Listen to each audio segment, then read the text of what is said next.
Thanks, Ian. I want to express special thanks to my two academically senior colleagues, Drs. Clinton Hutton and Tunde Luwaji, for consenting to be discussants at the lecture. It's almost a suicidal mission asking them to respond to the lecture. But we believe in resurrection, so I don't mind. I can learn a lot from them, and that's deliberate. I think the exchange should be quite interesting.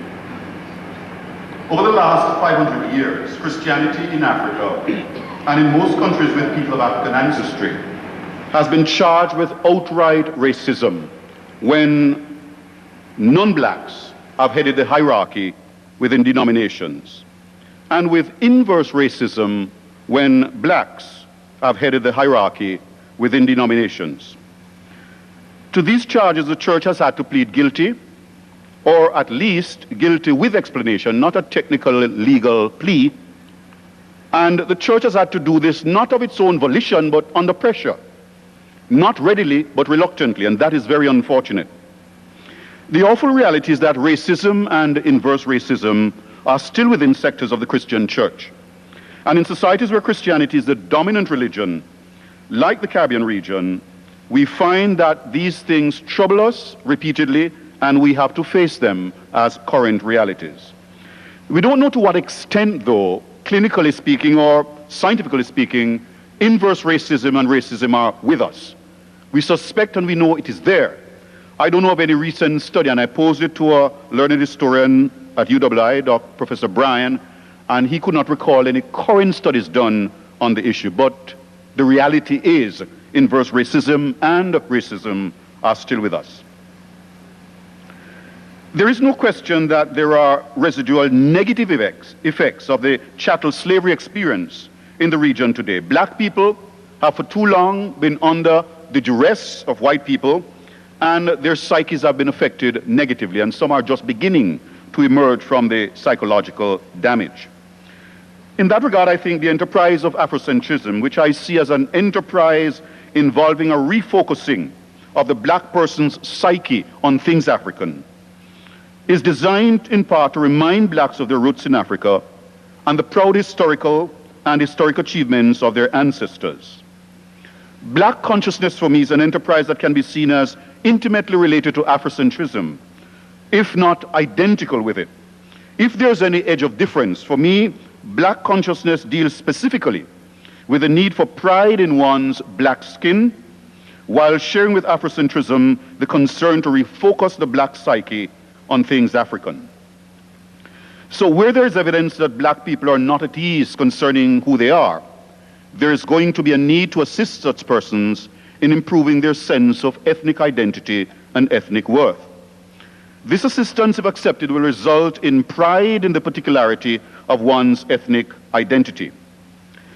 I want to say, though, and this might be a little bit awkward, that there are some black persons who are very proud of their ethnic identity, but do not deem it necessary to wear anything special or speak in any particular way to show that they are proud of their ethnic identity. Nor do they see the need to be in principle against any other ethnic stock. If there is genuine pride in ethnic particularity, plain and simple, then there can be no place for denouncing those who are not so vocal or those who are even ambivalent about ethnic issues. And I don't think we should encourage any longer the very derogatory practice of calling people roast breadfruit or coconut, as they do in the Eastern Caribbean countries. This, I think, is demeaning, derogatory, and we should not indulge it neither in loose talk nor in scholarly literature. The question then arises, is my ethnicity or my skin coloration the essence of me? Here now I raise another awkward issue, which I think we have to face. Why should there be any greater virtue in preferring one's skin color or craniofacial features over, say, one's height or weight or brain power or character? If I can defensively have a certain brain, and I do have one, height, weight, or character, and yet prefer another kind of all or any of these, what is so wrong with having a certain skin color and preferring another kind? Especially given the wide spectrum of skin colorations qualifying as black. If you know my dear friend Billy Hall, or my good friend Dr. Barry Wade, who is here, you look at Barry Wade is a Negro, but he's light-skinned. Take a Rex Nettleford, he's also a Negro, but very dark-skinned, but they're both Negroes. If we have that spectrum of blackness to lightness, but still Negroid, then what if I prefer to be like Barry Wade or to be blacker than Nettleford? What is the problem really? So preference of a different skin coloration does not necessarily suggest that there's anything wrong with the preference. If what I'm raising here has any probative value, it means that we need to be more careful in our tendency to conclude that black people who bleach their skins, health concerns aside, are necessarily suffering from inverse racism. They might just be desirous of a lighter or high brown but still black skin for aesthetic or economic or other defensible reason. The bottom line I'm calling for in this lecture is care. Linguistic care in how we execute this necessary double-edged program of Afrocentrism and black consciousness. I want to look now at the ethnicity of the ancient Egyptians. Afrocentrism and black consciousness are necessary as correctives to white myth-making.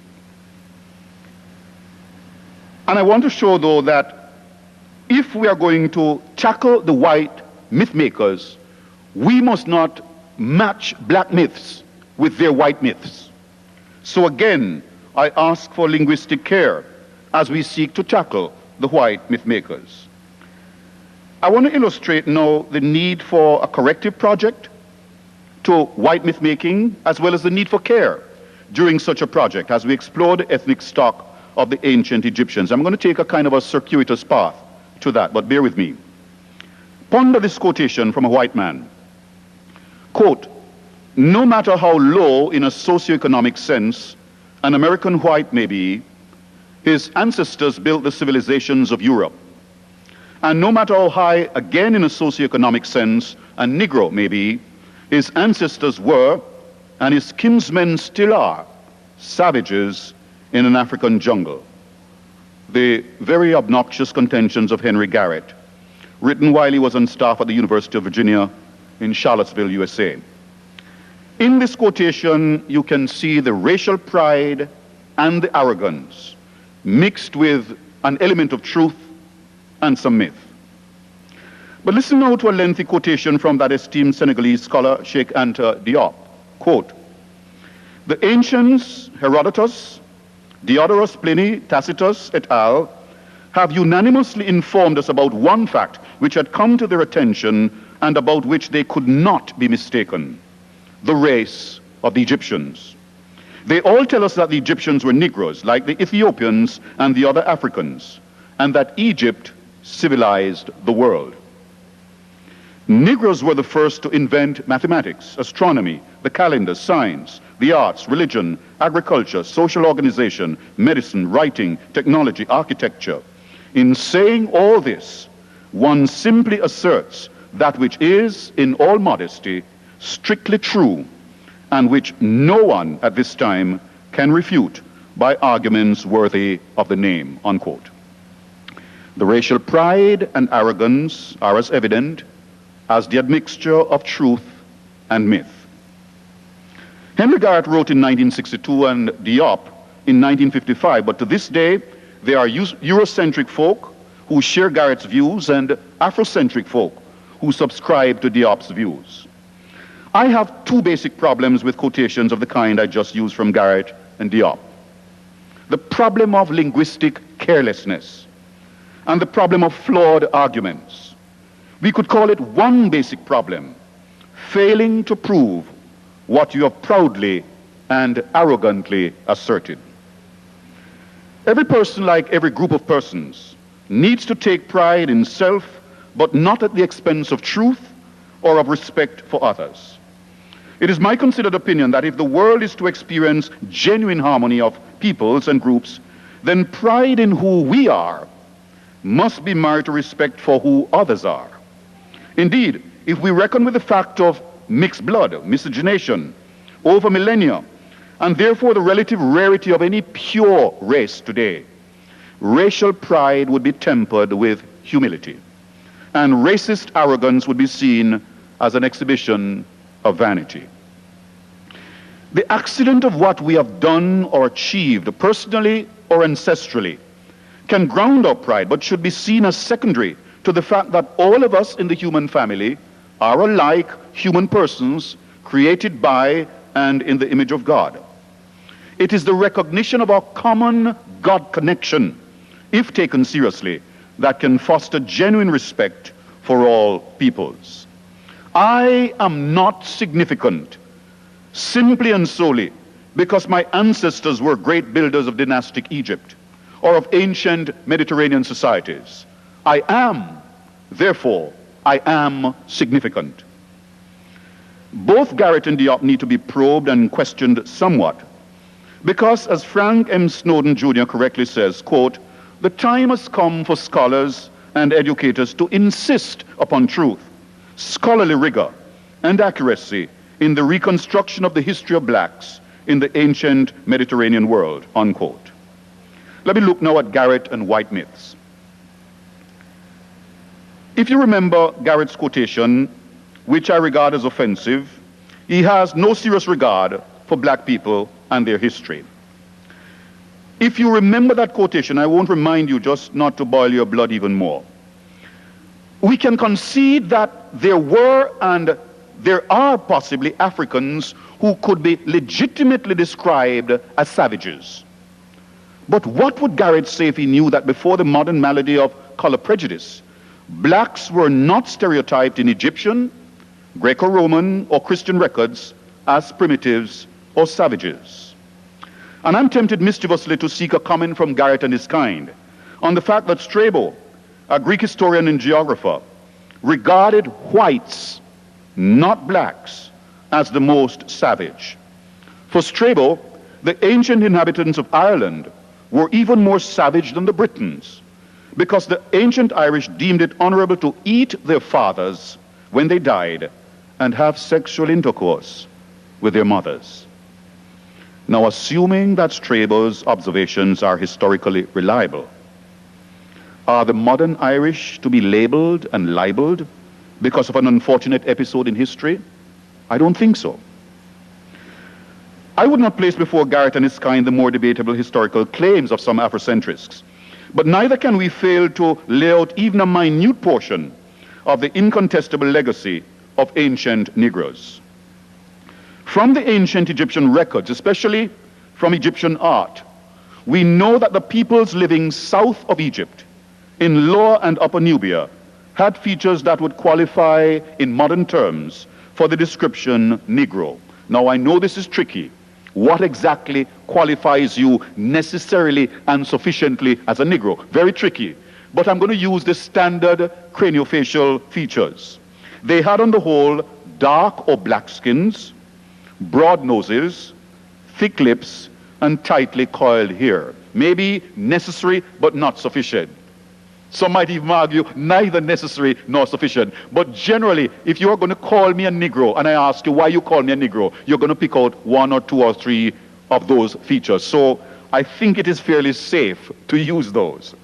These people south of Egypt were called Ethiopians or Nubians or Cushites. From as far back as the first dynasty in Egypt, that's the 4th century BC, there were attempts to subjugate Nubia. The Kushites resisted those incursions into Nubia, but suffered loss and eventually were forced to surrender control of Lower Nubia. It is to be noted, though, that the so-called execration texts dating from the reign of Sesostris III, 1878 to 1843 BC, and shortly after, mention the names of approximately 30 Nubian peoples and Asiatic enemies seen as dangerous.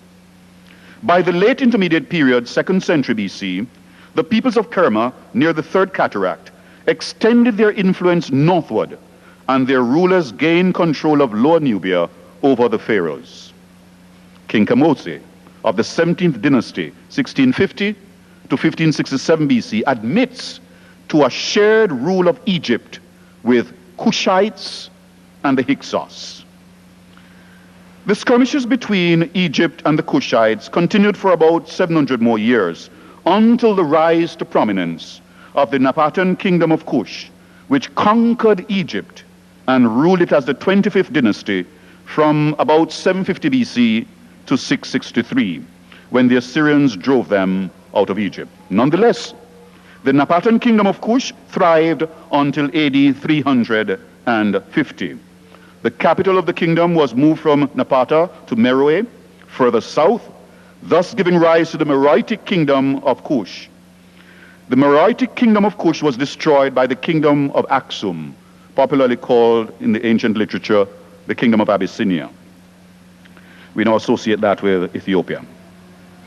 The history and archaeology of the peoples of the Nile Valley south of Egypt indicate a lengthy period of cultural and artistic achievement, and even if Egyptian influence on this achievement can be granted, the issue is not that white people influence blacks, but that people of color are influencing other people of color. I want to look now at Diop and black myths. We have to read Diop carefully, and we have to also read Diop's sources very carefully. Diop's fundamental thesis is that the ancient Egyptians were niggers, full stop. No getting around the corners, no beating around the bush, they were Negroes. And he bases his thesis primarily, though not exclusively, on the writings of Herodotus, approximately BC 484 to 420. I want to look at the principal references to Herodotus and one to Diodorus, used by Diop. And scholars have examined Diop's use of ancient writers, and some of them sustain the view, which I share in part, that Diop has not always been as careful as he should have been with his sources. According to Diop, Herodotus, and I use H on the overhead for Herodotus, in Book 2, Section 22, describes the Egyptians as black.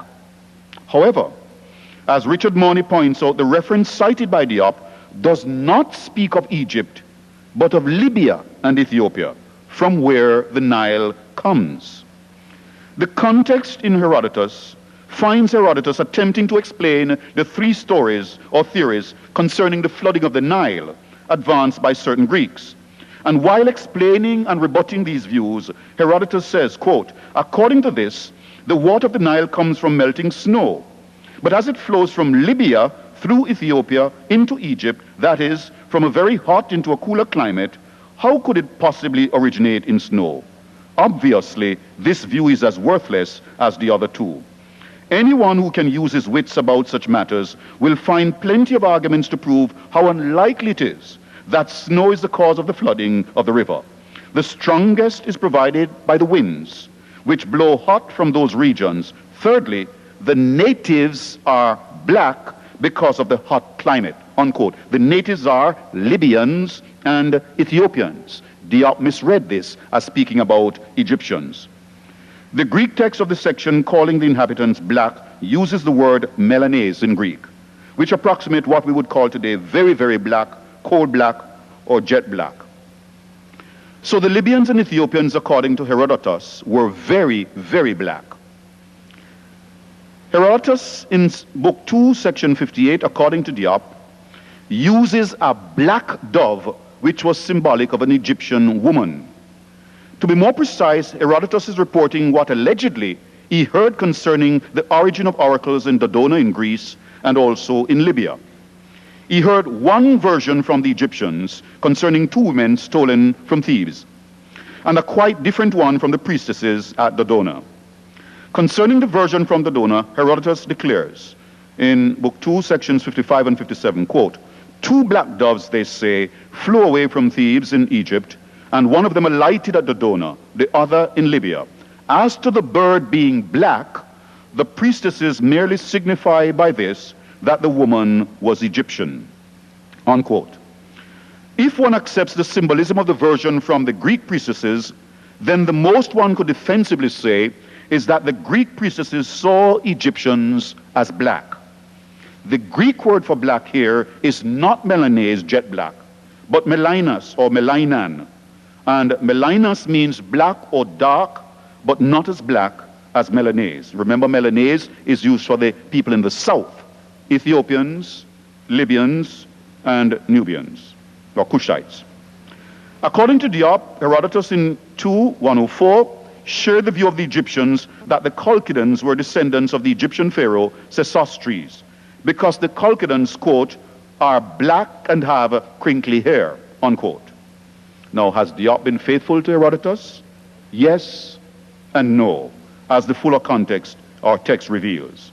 Here's a quote, quote, the Egyptians did, however, say that they thought the original Colchians were men from Sesostris' army. My own idea on the subject was based first on the fact that they have black skin and woolly hair, not that that amounts to much, as other nations have the same, unquote. It is significant that Herodotus does not argue a similarity between the Egyptians and the Colchians or Chalcedons on the basis of skin color and hair, but on cultural realities. They both practice circumcision, he says. They do work in linen in a peculiar way and have similar speech patterns. Herodotus uses the term melagchroes, translated as black skin here. It could also mean dark skin or brown skin. It is puzzling that Diop calls attention to Herodotus, Book 3, Section 101, which deals with the peoples of India and the differentiation between the Padians and other Indians, even though they all have black skins like the Ethiopians. Egypt is not mentioned at all, but Herodotus makes some strange allegations concerning the Indians and as well the Ethiopians. This might just be a pardonable misreading on the part of Diop. Diodorus of Sicily, according to Diop, mentions that the Ethiopians were of the view that they were the ancestors of the Egyptians. Even if Diodorus is accurately reporting the beliefs of the Ethiopians, one still has to reckon with the historical accuracy of what the Ethiopians believed. What is crucial for me in reading Diop and examining the sources he cites is the line of argument that he's advancing. It seems to be a simple, simplistic, even unworthy argument, unworthy of this kind of great intellect. For Diop, apparently, there's a color syllogism. All blacks are Negroes. The Egyptians were blacks. Therefore, the Egyptians were Negroes. Now, as most of you, or all of you might know, a syllogism may be valid logically, but not true. And this one may be valid, but it isn't true, because the major premise, all blacks are Negroes, was not true in antiquity and is certainly not true today. If you take the issue of skin coloration in southern India, Melanesia, and the northern part of Australia, they are every bit as black as we find people in black Africa. Now, my concern is that I find that this line of reasoning is not uncommon from some Afrocentrists. We have to make sure that we don't confuse such terms as black and African and Egyptian. African and Egyptian don't necessarily say anything about one's skin coloration or one's ethnic stock. They're not synonyms. And this kind of a mistake is too popular in the literature written by Afrocentrists. I illustrate in passing from G.G.M. James's Stolen Legacy. He refers to Eratosthenes as a black man simply because he was a native of Cyrene. Does it follow that he was a black man because he came from Cyrene? Chancellor Williams informs, despite contrary evidence, quote, In ancient times, African and Ethiopian meant the same thing, a black, unquote. Is that really true? The celebrated Nigerian polymath Chinwezu, in his book Decolonizing the African Mind, had this to say, quote, Herodotus, father of history among the Greeks, not only acknowledged the antiquity of the Egyptian civilization and its having served as the civilizer of the Greeks, he also gave his eyewitness testimony that the ancient Egyptians were black-skinned and woolly-haired. By this line of reasoning, race can be determined apparently from the necessary and sufficient characteristics of black skin and woolly hair. Now you remember Herodotus says these are not unique. Several cultures and nations had those features. But Chinwezu gets even stronger and more strident in his book. He was asking for a separate black world organization, and in defending that view he said this, quote, those who are squeamish about being called black or Negro are free to substitute the term African, provided they recognize the equivalence of the terms and use them correctly. After all, an African is defined as a Negro, a member of the black race, a native of Africa. Thus, a white African is a contradiction in terms. In particular, Arabs, being whites native to Asia, and Anglo-Boers, being whites native to Europe, are not Africans, whatever their pretensions, and they cannot legitimately be included in an African or Pan-African organization. By the way, from the definition of African, the term black African is tautologous. You're saying the same thing twice. A black African is simply an African.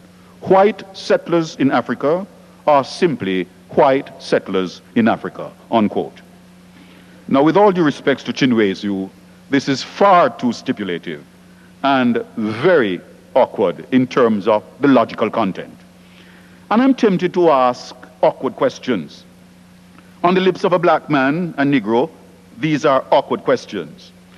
If you have an Afrikaner who has been born and bred in South Africa, what is that person if not at least African, though white?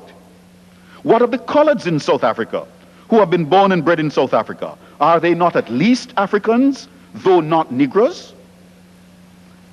When I say I'm Jamaican, what am I saying about my ethnicity? Nothing necessarily. I made a mistake like that in my hometown, Montego Bay, some years ago, donkey's years now. I was walking on the streets near the hotel strip beyond Pelicanville, if you know the area. Saw a white person who I assumed was a foreigner coming to me, and I tried to dodge the person. Person came on my side. I went the other side. The person came that way. We almost crashed. And I skillfully went around the person. And as I passed the individual, I said, "Boy, this one a blind." And the person said, "You too." It was a white Jamaican. Jamaican connotes nothing necessary about ethnicity or racial stock. And we have to be careful about that as we argue. All Africans are not blacks or Negroes. All Britons are not Caucasians. All Jamaicans are not Negroes. I want to come back to the issue of the features of the Egyptians and their ethno-racial stock. There's much controversy. I'll leave out some of the material I have in my notes just to point out a few things.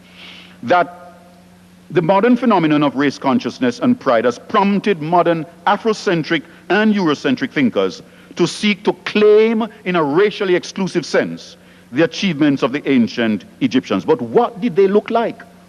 And who were they in ethno-racial terms? No unanimity. Everything depends on how you read Egyptian history, Egyptian art, and the Greco-Roman pieces of literature available. It might be easier, in my view, to ask what did they look like in certain periods, in certain dynasties.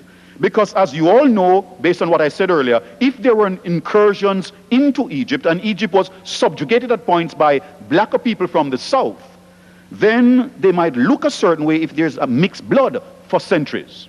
So we might be better off asking what did they look like in certain periods. But in general, beyond the interbreeding factor, from the difference the Egyptians documented between their features and those of their southern neighbors, and how the Greeks and Romans describe these peoples as well, I don't think there's any question about it that if you use certain features like black skin, woolly hair, broad nose, thick lips, then it was the Nubians, the Cushites, the Ethiopians, who were Negroes, because they were to the south of Egypt, described in this way, not the Egyptians. Now hear me well. The Egyptians were black, but they were not as black, and they didn't have some of these other features as the people south of Egypt had. I think it is fairly easy to prove that the Egyptians in general, for most of their history, were people of color or black, meaning non-white, non-Caucasian. But it is difficult, in my view, to prove that they were Negroes. I want to summarize this section and move on by saying I think there's need for racial humility. Racial humility in the sense that we can be proud of who we are, whomever and however we might perceive ourselves to be. But I don't think there's any place in the modern world for racism, racial arrogance, or racial intolerance. From a common sense standpoint, if you think about it, if all humanity sprang from one common ancestor, whether primeval slime if you're an evolutionist, or a primordial pair if you're a biblicist or a Christian, then there is no defensible basis for racism, because all the descendants have come from one common source. Why the fuss amongst and between descendants if we had a common stock? And ladies and gentlemen, there is no escaping it. Any theory that is worthy of the mind has to go back to an ancestor that is common to all of us. You can reject the primordial pair. The only other cruel option you have is primeval slime. Pick your choice. We are all related somehow, and that's an embarrassing reality for all centrists, Afro or Euro. I move now to the issue of monotheism, one godism. Was it from Akhenaten the Pharaoh? And did the Jewish people borrow from Akhenaten? Pharaoh Akhenaten, and that was his throne name, Amenophes, Amenhotep IV, lots of different spellings, lots of different variations, was the second son of Amenophes or Amenhotep III, 14th century man. I want to pick up some important ideas. He took the name Akhenaten, servant of or well-pleasing to Aten, when he established his cult of the sun disk, the god Aten, at Amarna. He regarded the sun disk as the sole god, self-engendered, universal, creator of all things. And he dubbed himself the dazzling sun disk, not uncommon. The gods were important in Egypt, and the pharaoh had a right to see himself as an embodiment of the god. The ancient Egyptians were not fussy about the fine point of the worship of one god, as opposed to many gods, unless that affected some practical dimension of life, like the use of a temple or its associated land. After Akhenaten's death, he was regarded as a doomed rebel because he had, quote, overthrown the socioeconomic system and had almost disrupted the running of the state. But no one back then ever called him anything like monotheist, whatever lexical form that would have conjured up in the Egyptian language. And certainly no pejorative was ever hurled at him for espousing one God, unquote. This is from one of the leading researchers in Akhenaten, Robert Redford.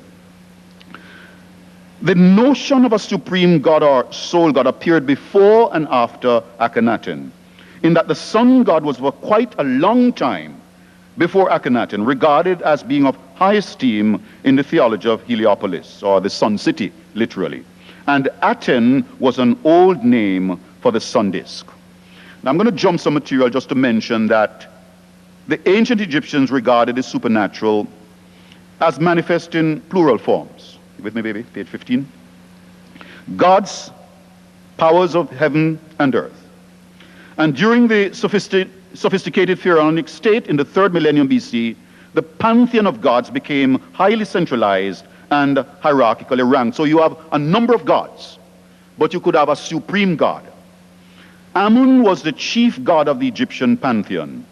And Akhenaten had studiously tried to get the priests of Amun in Thebes, the Egyptian capital, to switch allegiance to Aten. When he failed in his attempts, he moved the capital to Amarna and called the new capital Akhetaten, the horizon of Aten. His program failed in a sense, but what was very successful was that after he died, a man who came on the throne some years after him studiously demolished anything that would remind anybody that there was an Akhenaten on the throne.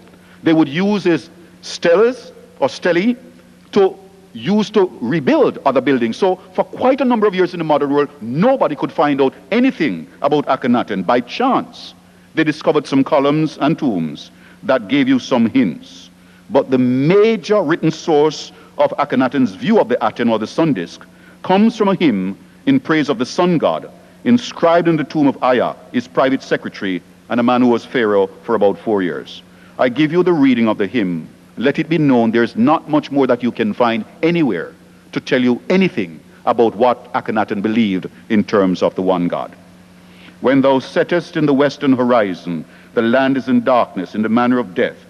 They sleep in a room with their heads wrapped up. Every lion is come forth from his den. At daybreak, when thou arisest on the horizon, when thou shinest as the Aten by day, thou drivest away the darkness and givest thy rays. All the world, they do their work. O sole God, like whom there is no other. Now I want to say that beyond the common belief in one God, Akhenaten's one God belief, and the Jewish people or the Israelites, one has to examine the content of that belief philosophically, because not all similar beliefs are identical, and similar beliefs may command varying degrees of credibility based on details. We cannot simply go on similarity alone. We have to probe deeper.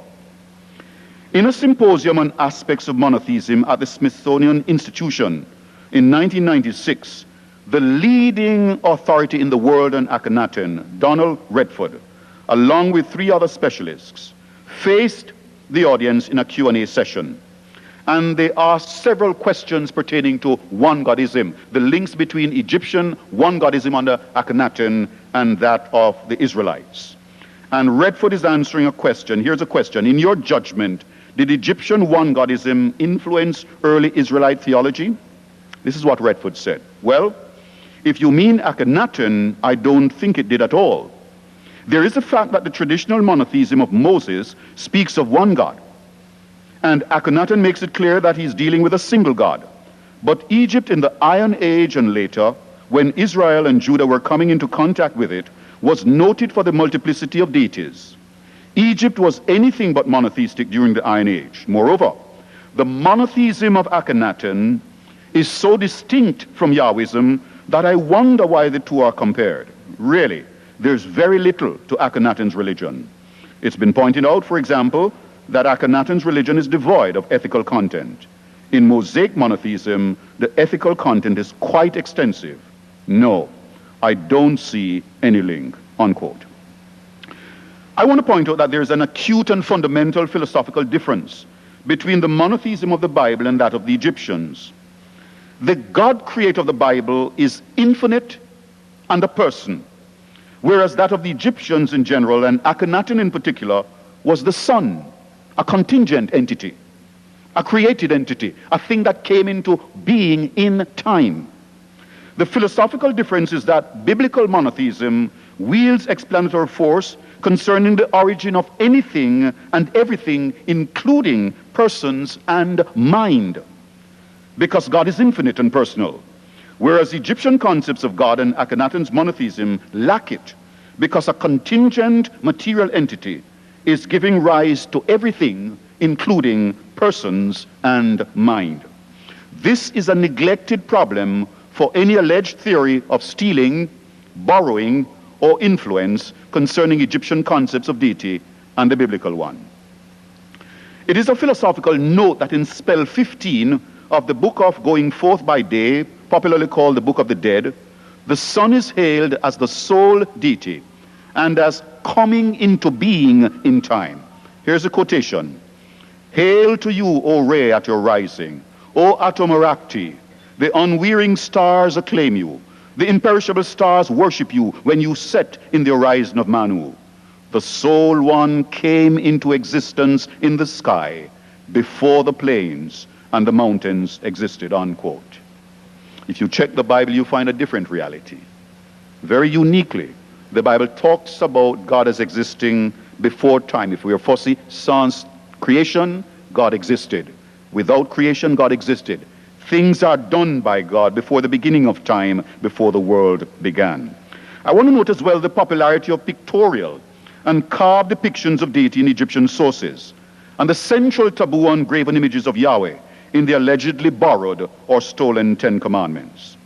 Exodus 24:5 says, quote, "You shall not make for yourself an idol, or any likeness of what is in heaven above, or on the earth beneath, or in the water under the earth. You shall not worship them or serve them," unquote. So it may be possible to explain this peculiarity, but I think it's going to be a little bit difficult to explain it if the Ten Commandments are borrowed or stolen or influenced by something Egyptian. What of the Ten Commandments themselves and the allegation that they were stolen or borrowed? I think much common sense should prevail here. The now popular thesis of stolen legacy and the attempt to see almost everything of worth as stolen or borrowed from Egypt is hopelessly naive. One needs to remember that there were commonalities in the ancient Near East in cultural realities, legal codes, and marriage divorce customs, but there were also national peculiarities.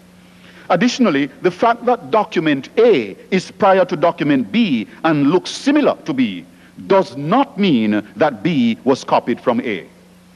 It's a logical mistake that we make so easily. Priority does not mean that the thing that comes later has taken from that. The usual allegation under the stolen legacy rubric is that Moses copied the Ten Commandments from the earlier negative confessions in the Egyptian Book of the Dead. Now, I have done lectures like this in several places. I'm still asking the people who allege this, can you show me in the Book of the Dead where there are similarities to the Ten Commandments? I have one of the latest versions of the Book of the Dead. I can't find the similarities. So I'm still asking, where are they? So people fail to show the clear similarities or identity in content or structure beyond what you would expect from any culture. Most ancient cultures would have a taboo on, let's say, adultery, murder, and stealing, or commonalities. Now, if you look at the Ten Commandments and you look at the negative confessions, show me where the similarities are.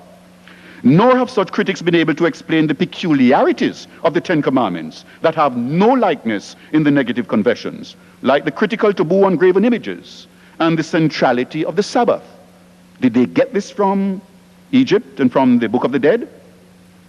The more serious allegation from another quarter is that Moses plagiarized the Babylonian Code of Hammurabi to come up with the Ten Commandments and other laws in the Pentateuch.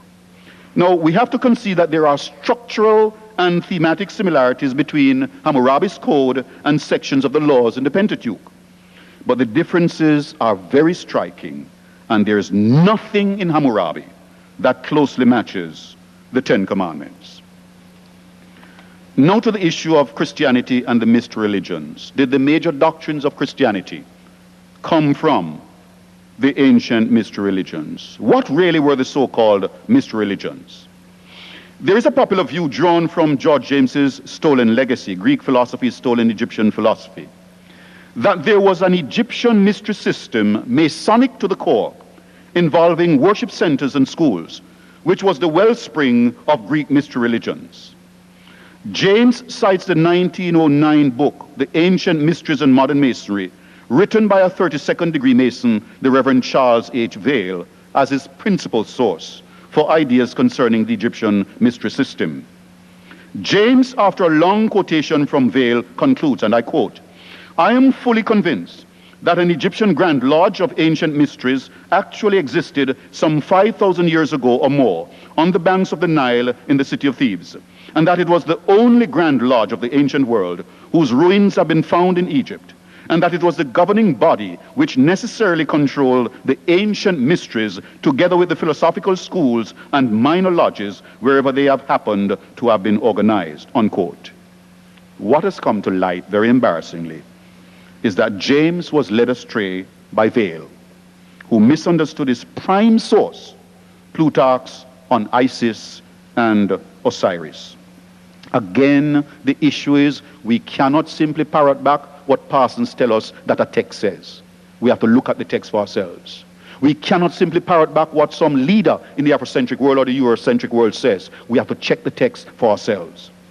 The mystery religions were really Hellenistic religions called mystery because they involved secret ceremonies that were thought to bring their initiates some special benefits. They were more or less based on annual vegetation cycle of life: spring and death, fall. Each religion originated from different areas: from Mesopotamia, Tammuz or Dumuzi; from Egypt, the cult of Isis and Osiris, later called Serapis; from Greece, the cults of Demeter and Dionysus, which later developed into Eleusinian and Orphic mystery religions; from Phrygia and Asia Minor, the cult of Cybele and Attis; from Syria, Palestine, the cult of Adonis; and from Persia or modern Iran, the cult of Mithra. The claims that Christianity borrowed from or was influenced by the mystery religions come not just from Afrocentrists in recent times, but have been made by others going back to the late 19th century. The more popular claims of borrowing or influence between Christianity and the mysteries pertain to the birth, death, resurrection of Jesus Christ, Holy Communion, baptism, salvation, and life in the hereafter.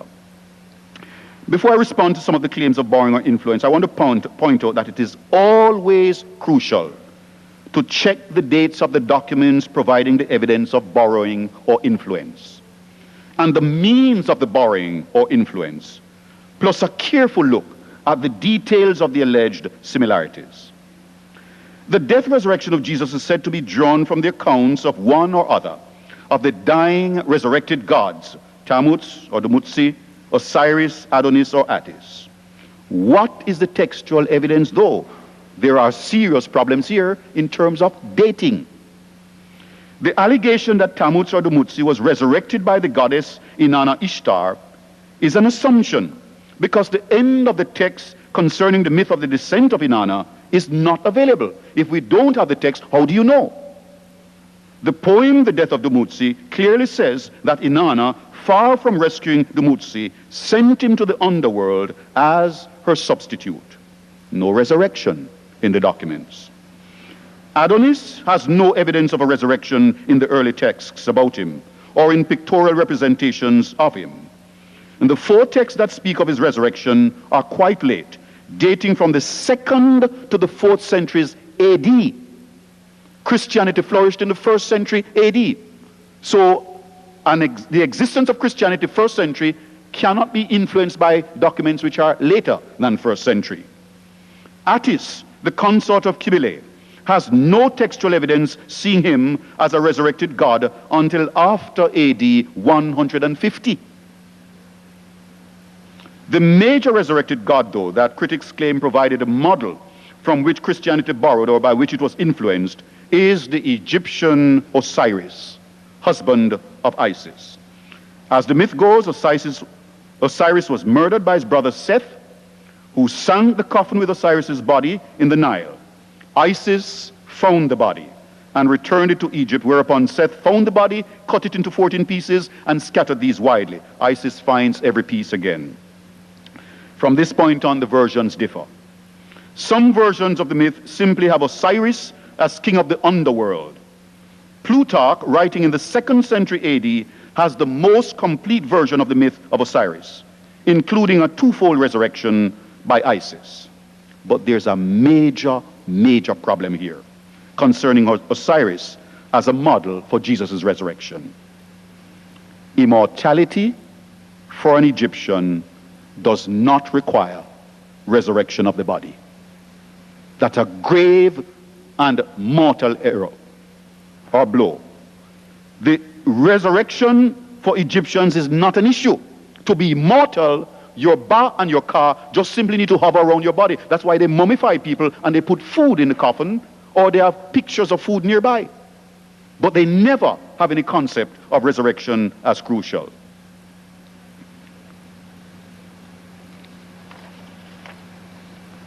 The issue of Mithraism comes up in terms of Christian baptism and the eating the body and drinking the blood of Jesus. Here's a problem again of dating. Mithraism flourished in the 2nd century, and any connection with somebody drinking the blood of a bull that was killed on a grating, the initiate is below, is in the 2nd century, the 3rd century, and the 4th century. And the idea of eating a piece of bread, taking a cup of water by the initiate, is drawn from Christianity. when Mithraism was competing heavily with Christianity in the 3rd and 4th centuries. I'm saying again, we need to check the dates of the documents from which we are adducing the evidence of borrowing.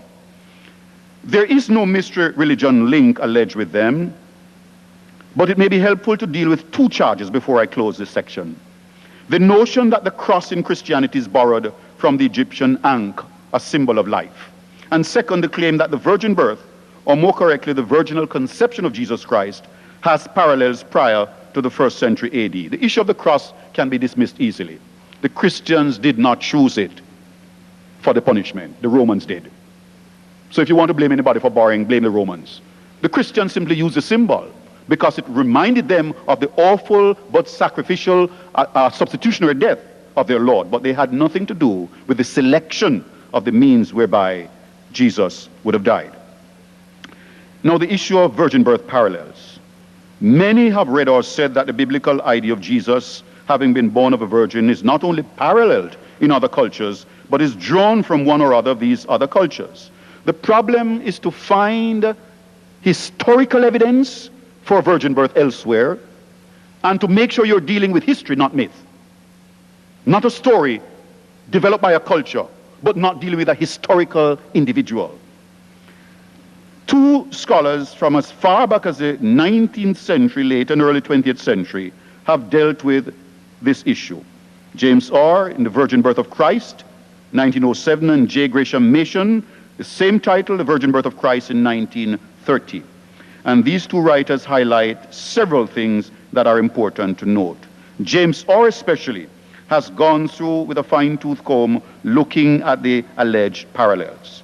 And James R. says, quote, "With respect now to my main contention, it must strike you, I know, as strange to hear that the heathen world has no proper doctrine of a virgin birth. So continually are you told that pagan mythology is full of parallels of this kind," unquote. And then R goes on to consider the popular mythological conceptions, in his words, of the Greeks and Romans, such as the fables of Hermes, Dionysius, Aesculapius, Hercules, and the like. And he says, quote, "A god inflamed by lust, Zeus is a chief sinner, surprises a maiden, and has a child by her. But it is by natural generation. There is nothing here analogous to the virgin birth of the Gospels," unquote. The central point is the absence from the literature, mythical, not historical, of a virgin giving birth. Next for consideration by R are the fables set afloat about a philosopher like Plato or rulers like Alexander or Augustus. Apart from the fact that the fathers and mothers of these individuals were well known, the claims made for them are not so much that their mothers were virgins, but that each was sired by a god. So a god had sex with their mothers and would have to probe whether their mothers were virginal while married. Wonder what the husband was doing. But the issue is more, a god had sex with the mothers, and a Plato resulted, or an Alexander resulted, or an Augustus resulted. Plutarch, in one of the accounts of Alexander's special birth, has his mother saying about her son's boast of being a child of Zeus, quote, "Will not Alexander cease slandering me to Hera?" unquote. In other words, why are you telling lies about me by calling Zeus your father? Augustus promoted the idea that Apollo was his father. The claim was that his mother fell asleep in the temple of Apollo and was visited by the god in the form of a serpent. Concerning Plato, Plutarch suggests that the begetting was before marital intercourse between Plato's parents, but we are not sure of the mother's premarital behavior. One writer, drawing on the works of 3 writers before his time, that's Diogenes Laertius, says, drawing on Plato's nephew as well, that all of them mention a story circulating in Athens that Plato's father, Ariston, tried unsuccessfully to get his mother, Perictione, pregnant. The god Apollo succeeded. The central point again is the absence from the literature of a virgin giving birth. And then R turns his attention to the Buddha and points out that the only material that we have about the Buddha's birth dates from the 5th century after Christ. We have the well-known story of the white elephant that entered the body of Maya, Buddha's married mother, at the time when her child was conceived. Once again, the central point is the absence from the stories of a virgin giving birth. And so on we could go through Egypt, Babylon, Arabia, and Persia. With specific reference to Egypt, it must be noted that the mythical Horus was the son of the mythical Isis and Osiris. And the issue of a virgin birth for Horus does not arise in the Egyptian texts.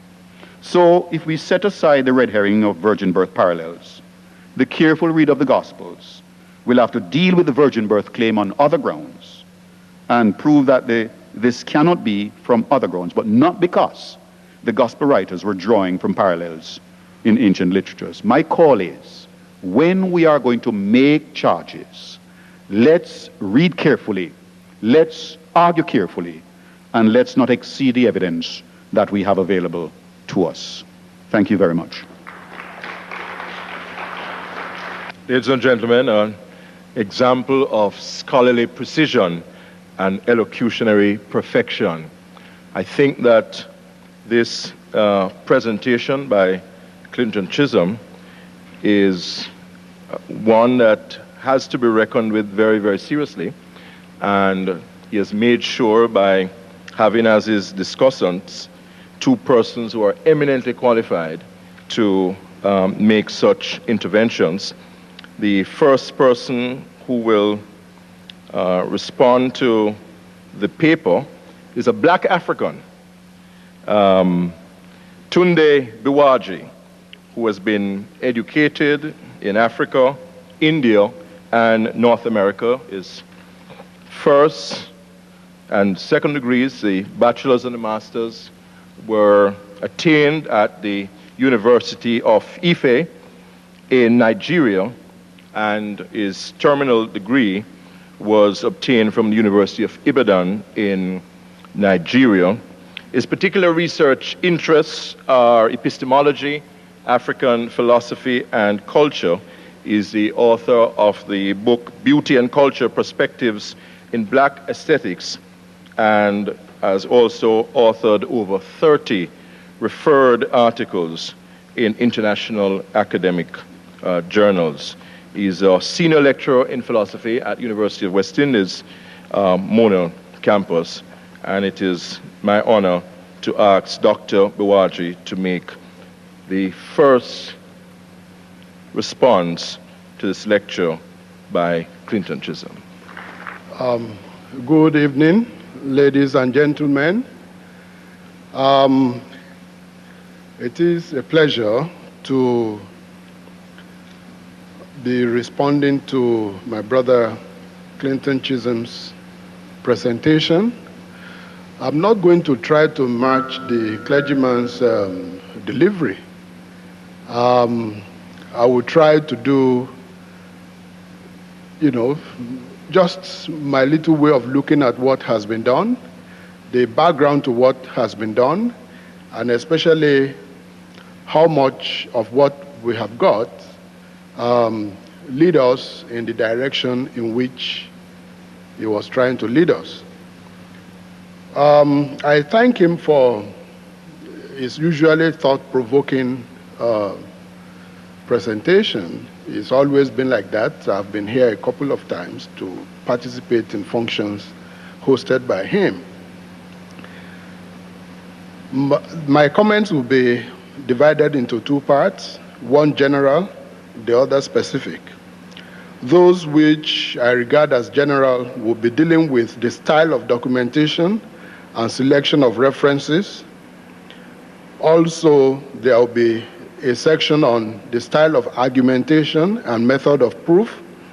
Then I'll also be looking at the language, style, and overall coordination of resources.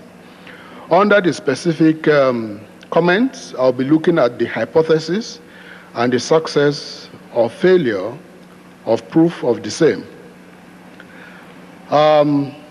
General comments. The first one is the style of documentation and selection of references. I find the selection of documentation rather disingenuous. Why? Because this is a discussion of Afrocentrists and people with African consciousness. But when I read through the material which Reverend Chisholm gave me, I find that trying to dispute the ideas of eminent Afrocentrists with no single reference to a direct work of an Afrocentrist scholar, people like Diop, Clark, Masri, Van Satima, Asante, Ben Jokanan, Davidson, Zaslavsky, Pryor, and others, both black and non-black. I find that a little bit interesting. On the other hand, he has quoted so, generously from the works of people like Lefkowitz, Nash, Finnegan, Machem, Nock, Redford, Shanks, Ross, McDowell, Harrison, Morning, and others. So if he wants me to actually take very seriously this as a balanced view, I would have expected that he needed to have consulted this book. I have some of them there, right in my bag, real original by those scholars. The second issue that I want to mention is the question of argumentation and method of proof. Now, the presenter assumes we all embrace the unquestionable agreement on a point of view, namely the inviolate and infallibility of the historicity of the Old Testament, and the efforts to date, source, content, and validity of the ideas presented there. This assumption, I believe, has led him into making claims which we all seem to find, because of our cultural background, how we were brought up within a Christian setting, we seem to agree. Unfortunately, for most of us, we had no choice. We were all brought up right from we were very young. Nobody asked us whether we wanted to listen to Christian ideas or not. So, we were brought up with those ideas. Whether they are true or false, we have no choice in the matter, and we don't know. So for him to use that as a basis of questioning Afrocentrism, I find a little bit difficult. But you see, my effort is not as such to be taking issues with that, because as I told Ian, a couple of days back, in spite of my very critical nature, I still do go to church. Many people find it difficult to understand because, at least you have to believe something, true or false. Let me make some references to show what I'm talking about.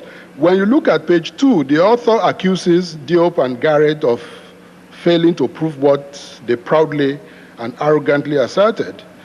I say that if Diop was concerned with setting the record straight, I do not think that that is a negative Afrocentricity, because the idea is not as such, is not racism. The idea is simply to show that Africans are not as depicted by the white man, and to show, using archaeology, folklore, art, and various other things to document it. It is not, one can be racist, and I would sympathize with a black for being racist, because you cannot have suffered so much in the hands of the other without having some reaction of passion. But if you look at the works of Diop, I do not find that, centrism. I think that is why Ian was talking about, Afrocentricity and Afrocentrism. And ism has the possibility of negativity, whereas centricity means you are just centering yourself. You are trying to claim what is yours. Okay. Then, he wants the human family to be humble, because we are all created in the image of God. that in itself is located within a particular socio-economic, cultural, religious setting. It is a story told by a people that we were created in the image of God. The only documentation we have for that is the good book. And various cultures and civilizations all over the world have their own history of how they came to be where they are and how they originated. Between various contending theories, where is the choice? The choice is where you are coming from, your belief system, your faith. And that doesn't make your choice any better than any other person's choice. And if I claim with the Yoruba people that God did not directly create human beings, but commissioned a divinity to make human beings, that doesn't mean it is any less, acceptable. Okay, third, I am, therefore I am significant. That is on page 2 also. I said this is a little bit contradictory. Because if you already agree that you were created in the image of God, you can't say I am, therefore I'm significant. I am in the image of a being, therefore I am significant. So the parody of Descartes, I think therefore I am, I don't see that as being very strong there. Well, those are my general comments. Let me go to specifics. No, just a second. The fourth point I want to make, which refers to pages 4, 6, and 10. I'm sorry to be taking your time, but I believe this is an intellectual exercise, and I want to put, aside feelings and emotions and all that, because I'm going to give him a copy of this. It's a way of self-development for both of us. I'm learning from him, and I do hope I can contribute one or two things, to what he's doing, which I admire. 4, the logic of speaking of Africans as, blacks, not blacks, colored, or anything. Nobody ever said Africans are homogeneously black. Because, coming from where I come from, on the West African coast, there are people who are by far lighter in complexion than many people in Europe. But they do not cease to be Africans as a question of that. So the issue of color is quite interesting. But those of you who have traveled in Europe and America and you have confronted the one-drop syndrome, you will know that it doesn't matter how light you are or how straight your hairs, happen to be. The moment they just see you, you are just black, you are just colored, you are black or whatever. And if you read the works by, when he said that, unfortunately, there have been no recent works, on racism and all those things, I do not so much agree. Charles Mills is a Jamaican, and he has done very good work. Gordon Lewis, or Lewis Gordon, has done very good work. Paget Henry has done a lot of good work on this idea of racism and, all those things, which I think are quite very, very interesting. Okay, the last point on that is what I call the style, the overall coordination of the resources. The only point I'll make here is that there are some rather caustic remarks, like when he talks about Diop and his kind. Those are not really scholarly, they are a little bit disrespectful. Or, when you say simple, simplistic, and unworthy of his intellect, I think that is inflammatory,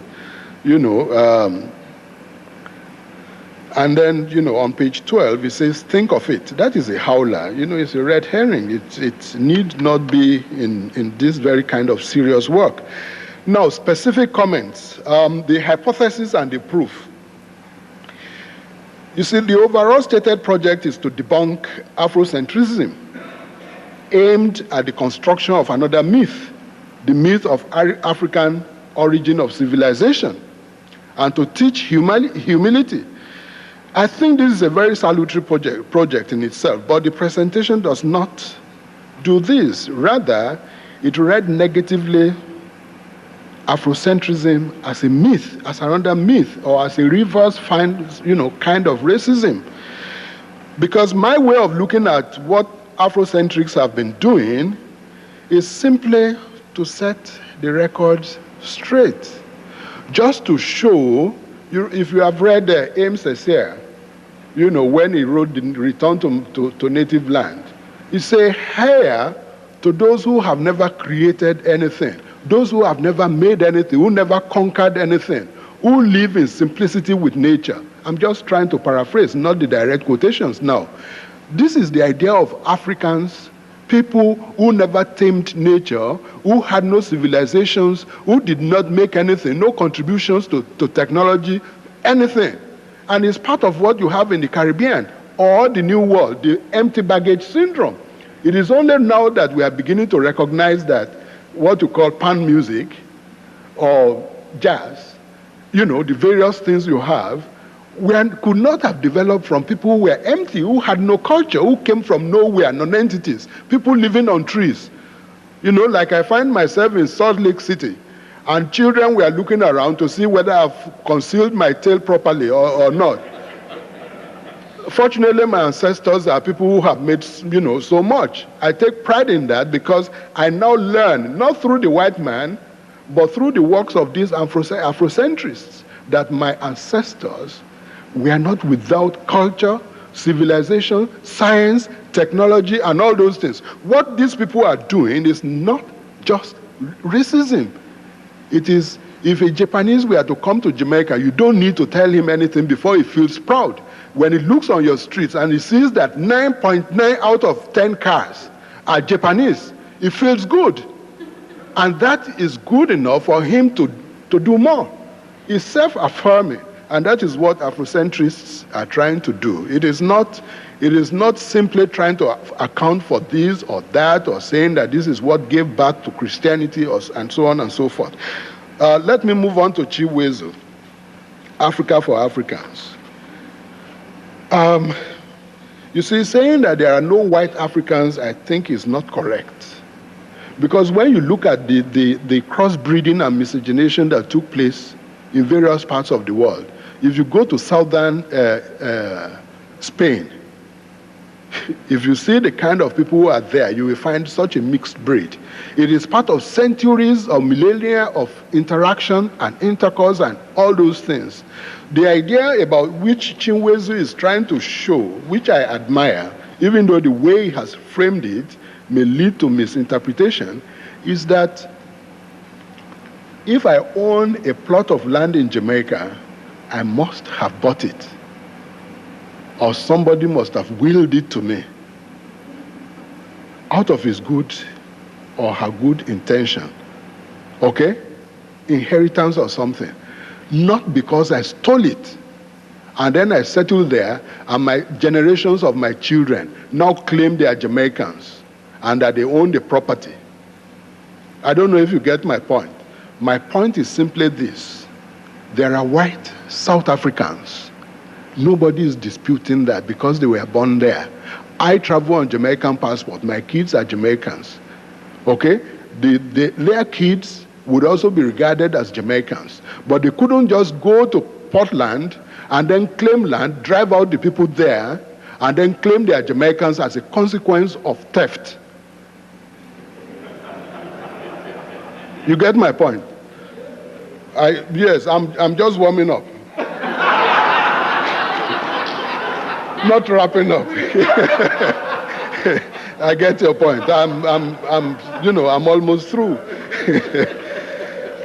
Yes, and there's this thing about animal rights and human rights. The Reverend, seemed to still suffer from some hangover of anthropocentrism. It's a little bit of a hangover. It takes a long time for us to get over it. Yes, with explanation. You see, the human beings created the idea that God created us and everything was put at our mercy to serve us. And I believe that a lion could also, you don't know if lions are busy having a philosophical discussion like this now. And they are wondering what happened to all those, animals they call human beings, and how we are going to deal with them tomorrow. We don't know. So, no, you see, let's keep the joke out of it. The point I'm making is that we need to respect not just each other, which is something that is lacking, but also to respect other things in nature. And this is where Western society is different from Eastern society or African societies. Traditional herbalists, when they go to pick a leaf in the bush for their concoction or whatever they are making, they speak and actually plead with the tree that I'm going to be cutting part of your bark.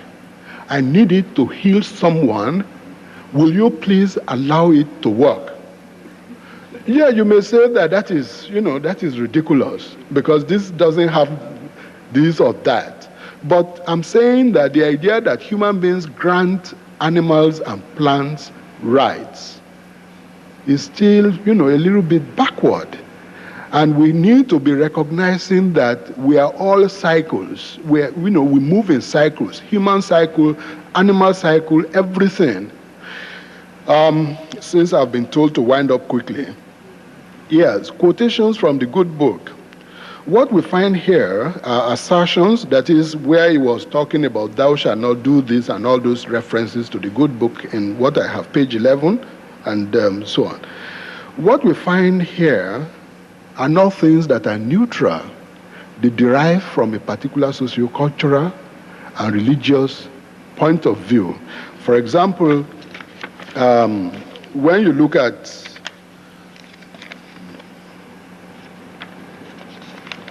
please, created by and in the image of God, Genesis 1:26, thou hast made him in the image of God. Or Psalm, classed near to God. And Psalm, again, crowned by God. Then Psalm, again, commissioned by God. And so on and so forth. My way of looking at it is to say that, yes, these are wonderful quotations, but then they only reflect a perspective that is already accepted. Intellectually and philosophically, they are not beyond reproach. They are not beyond what can be questioned. Celebration of achievement of humanity as a product of God connection, page 14. Can we celebrate the failures of humanity as a product of God connection also? We need to. If we celebrate what is good as a product of God connection, then we need to celebrate the pitfalls of human habitation of the world as a product of God connection. Logically, that you can't pick one and reject the other. Coming from my skeptical background, that's the way I see it. Then it talks about sex and sexuality. For how long are we going to be able to preserve the conservative view of sex and sexuality in the light of cloning and other technologies?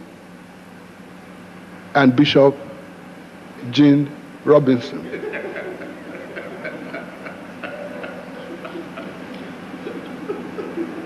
If I'm rich enough, I might just, give some part of my body, some cells, preserve it, and say, I have an endowment, $50 million US. 500 years later, please clone this body. I want to come back, and I want this money to be used to raise me. What is wrong with that? Who needs sex to have children? Sex may just be something you enjoy. All these aura of this thing taken off. So what? Racial humility. Does this mean racial negation or denial of self, of ancestry, so that we don't become politically incorrect by affirming that we are actually black and we descended from great peoples because we want to be humble? Humility doesn't mean folly. That's the way I see it. Finally, before I ask him some questions which I want to leave him with, no one ever argued that only blacks ever lived in Africa. It seems everywhere you turn, as Jamaicans will say, Maka juke you. If you try to say you are black and proud, they say you are Afrocentrist, black power. If you say any other thing, like you bleach your skin, they say you lack self-confidence. But then the idea of roast breadfruit, which he mentioned, I think is more important than that. It's not just a question of saying black inside, black outside. It's a cultural thing. It's being one thing and pretending to be another. Well, that is my finding, in discussions with people, sociologists and other people who are Jamaicans. Okay, let me leave him with a few questions now. One, if the Jews went to Egypt as 12 with no female, you get my point? The Jews went to Egypt as 12 with no female and came out in thousands. Does that not suggest gratitude? Shouldn't they be grateful to those bad Egyptians?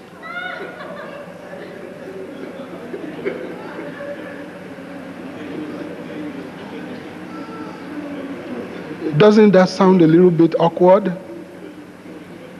Or they cloned? Yeah, maybe. Two, if Jews lived among the Egyptians for hundreds of years, people were originally nomads, and they came out as great city builders. Doesn't it seem that they must have bought, embraced, or been impressed by a few things in Egypt? Wouldn't they have learned a little, tiny little thing from Egypt? I just wonder, because it seems strange to me. Those slave masters who were bad Egyptians, who never wanted the Jews to go. Three, was there any Israel and Judah when Jews resided in Egypt? Because it did say something like that. Because that would suggest that the guy you were quoting committed an expert error. Okay? In suggesting there were Israelis and Judah people in Egypt. There were none. Now, the final thing I want to make is that, you see, mystery religions does not simply mean the mode of celebrations. It means also how the religion originated. Because it originated in mystery, Christianity is a mystery religion because what shrouds it, how it started in the Immaculate Conception, in the death and resurrection, are mysteries that we cannot comprehend. We can do all kinds of things to explain and analyze it. But that is what, it's not just the breaking of bread. Anybody can break bread in his house, but it is the mystery surrounding it that makes it a mystery religion. And when we talk about mystery religion in Egypt and other places, I think it is more than, simply that. Incidentally, when people talk about the inundation of the Nile, periodically, the Nile grew out of dense tropical climate. It is the rains in those regions that led to the flooding. So it wasn't something that just came out of nowhere. And Mount Kilimanjaro happens to have an ice cap on the top, even though it is in tropical Africa. So many of us, at times we don't seem to get those little things. Thank you very much. Thank you very much, Dr. Buaji. You have certainly heightened the interest in the evening. Now we'll hear from one of the country's prominent activist intellectuals, I call him. Those of us who are following the events of the 1970s remember Dr. Clinton Hutton very well. He's a lecturer in the Department of Government at the University of the West Indies, Mona, with specialist interests in political philosophy, cultural studies. He's also an artist of accomplishment. It is my great honor to have Dr. Hutton make his presentation. Thank you, Ian. I too would first like to to thank Reverend Chisholm for the initiative he has taken to initiate a public discussion on issues that are of critical importance, national importance, respecting the issue of knowing, what we call in philosophy epistemology, and in being, ontology, that is, the relationship between what you know and what you are. It's important. I will not go over some of the issues raised by my colleague, but fully supported the issues he raised, beginning, for example, with the sources, right? But I will not go over it. Reverend Chisholm begins his presentation by recognizing that the problematic of racism and inverse racism, what I call also acquired racism, still exists within sectors of the Christian church and in societies where Christianity is a dominant religion. And he argues that the Caribbean is one such case. We also have to relook at the Caribbean and religion in the Caribbean again as well. I agree with him and hasten to add that in this case, because Christians and Christianity played a fundamental role in the brutal and most humane regime of oppression and genocide, one could say possibly in all of humanity,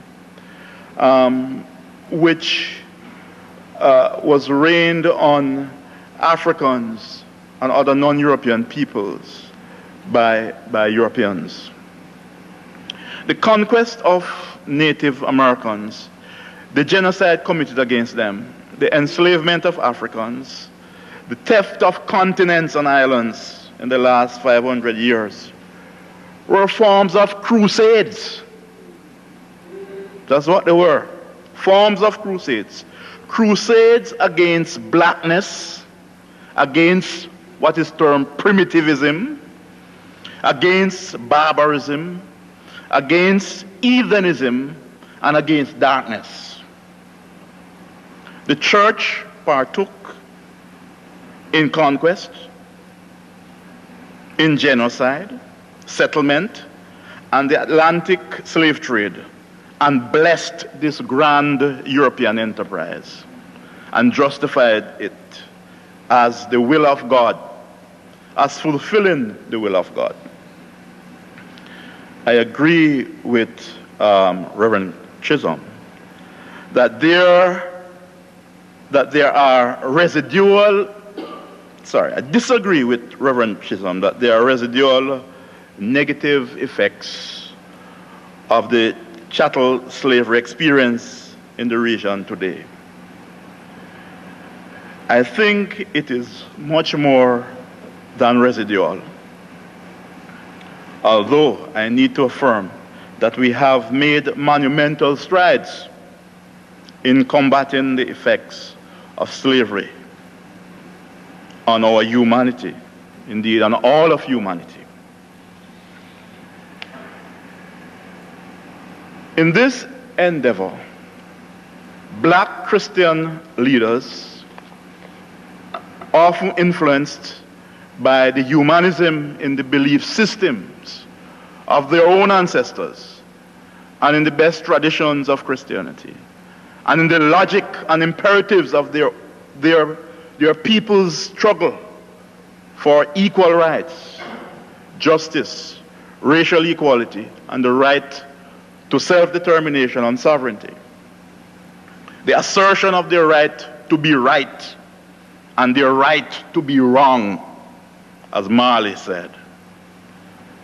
Leaders such as Henry Highland Garnet, David Walker, Deacon Paul Bogle, Deacon Samuel Sharp, Chief Lutuli, Dr. Martin Luther King, Archbishop Desmond Tutu are among some of those.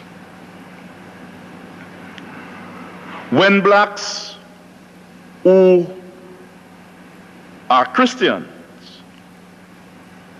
or have been influenced by Christianity to envision in their aesthetic imagination, in their psychological, spiritual, and existential self, in the fabric of their being, the Almighty to whom they bow in reverence to serve as nothing but white, and who cannot speak our language, the church is at fault historically. And to the extent that it does not address this issue, it is still at fault. For many black people, too many, much too many, the image of God is not reflective of their own likeness. The image of God is for many of us a likeness we are not, however much we assert that we are made in the image of God.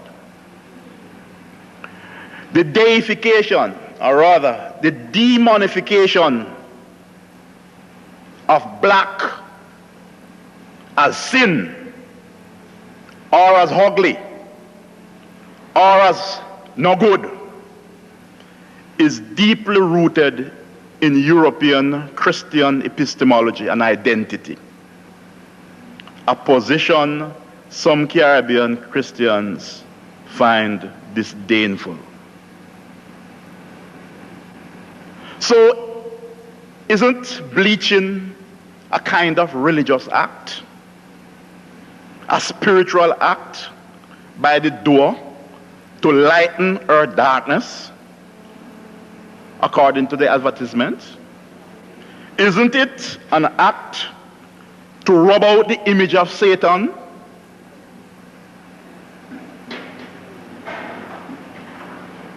In the black body, in order to realize the image of God?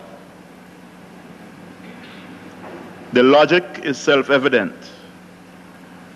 God Almighty cannot look like a Blackie Tutus. It has been recognized by some blacks since the days of slavery that there were blacks among them who have internalized or acquired the racist construction of Africans by Europeans as the guide for their relationships with other black people and indeed with white people and the entire world. In May 1865, black abolitionist James Lynch of the United States spoke at a meeting of the Young Men's Literary and Debating Society of Philadelphia of colored men standing in the way of their own race. And he gave various examples. For example, he says that it is strange but true that we have such men among us. First on the list stand those who set no value on the ability of their race and adopt the opinions respecting them that prejudiced white men hold.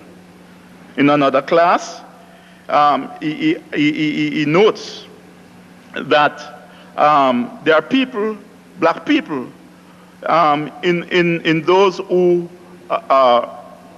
pride themselves on the color of their skins, feeling that a light complexion impacts superiority. It is questionable, he says, whether there is in existence a more contemptible feeling than this. For while it assumes superiority over the darker skin, it confesses inferiority to the lighter or white person. And of course, we find the same thing. Persons associated with the Paul Bogle-led movement in 1865 accused a black middle-class Jamaican, George Price, and in fact they killed him, of having a black skin and a white heart. And many of those who were opposed to the Morant Bay Rebellion, some of them were indeed interviewed by an American newspaper. And you should read some of these interviews. That Paul Bogle is worse than fool. That white people made laws to govern everyone. What is going to hurt me to take myself out of white people rule? So go trust black Negro. Right? Now, there are many, many other examples. In the late 19th century, an English novelist, Alice Spinner, recognized this phenomenon in Jamaica. And in fact, she wrote a novel about it. A novel called A Study in Color. She tells us of a young black woman, Justina, young black Jamaican woman, Justina, talking about the kind of baby that she would like to have when the time comes. And she says, that is Justina, I never could love a black little child the same as I do the white. I worship the little master, and if I'm lucky, even I may have a fair child one day. Not, of course, a real black one, that's asking too much, but still one that is almost white, and then I'll worship it and work for it for true. Dress it up nicely too, in clean white clothes, with shoes and all, just like Bakra baby. I hope I never have a black or dark child to shame me. And there are many other examples which I will not go over because of time. Safe to say that people amongst blacks have recognized that there's a problem. And the Jamaican doctor of the early 20th century, Theophilus Scholes, wrote 2 volumes called Glimpses of the Ages. And in one volume, he wrote there's a chapter called The Quality of Beauty Amongst Races. And in this, he discussed the problem of color and how people see themselves and how the negative and the lack of faith that people have in themselves in fact fettered their own development and in fact fetters the trust amongst people of color. Quite often we hear today that I don't deal with white people, with black people because I'm nothing for me. We hear that quite often. Today, I'm not talking about the early 20th century. Today. And of course, we have work done by Errol Miller on this issue. Nettleford is a recurrent theme in his work. I have done research in this area as well. Niam Akbar, the African-American psychologist, has done a lot of work in this area. And there are many other works looking at this issue. And we have recent expression that I can cite to you. 1996, one of my students on campus. The whipping of the slaves not only benefited the planters, but the slaves too.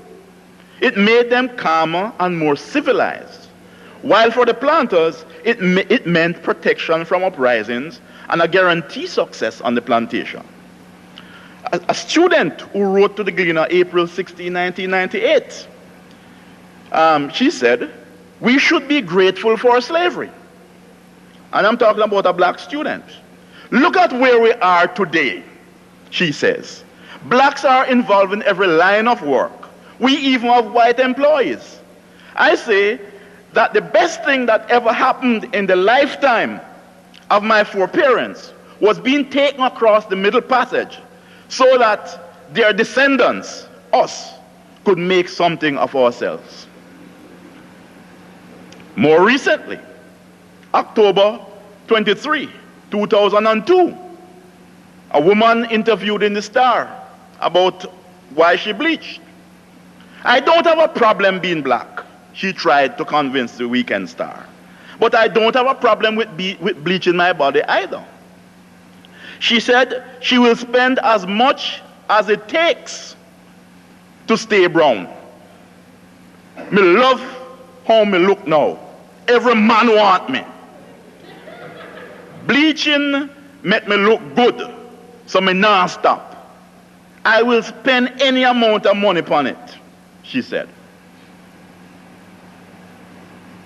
And what about the woman who tells her husband when he came in to see her after delivering their son, "Thank you for giving me a brown baby"?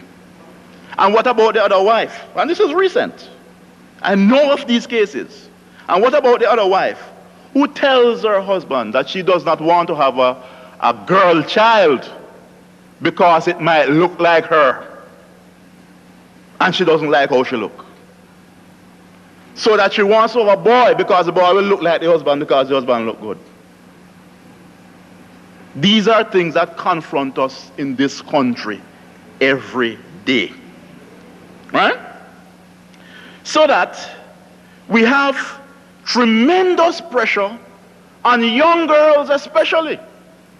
Tremendous pressure. Interview them and let them tell you the things that are said to them.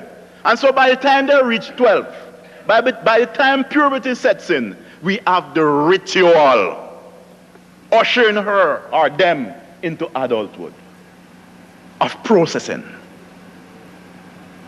So we have skin do and we have hair do. Because there's pressure. The pressure about the hair looking like Kaya. They're told these things. So after a while, they do not want to be themselves. How are we going to trust each other on this basis? How are we going to have unity and solidarity and a sense of focus and purpose if we feel this way about ourselves? I need to hasten though that not everybody feels this way. Everybody does not feel this way. We have a measure of self-confidence, but many people still feel the way that I have described. And if propaganda about thin being beautiful leveled for one generation at white American girls caused them to develop eating disorders, just one generation caused them to develop eating disorders, anorexia nervosa and bulimia, in which they literally, some of them, starve themselves to death. In one generation, propaganda, ideas, in the television, on the screen, in the newspaper, in the Vogue, in the Cosmopolitans, for one generation, on the catwalk, tell them that.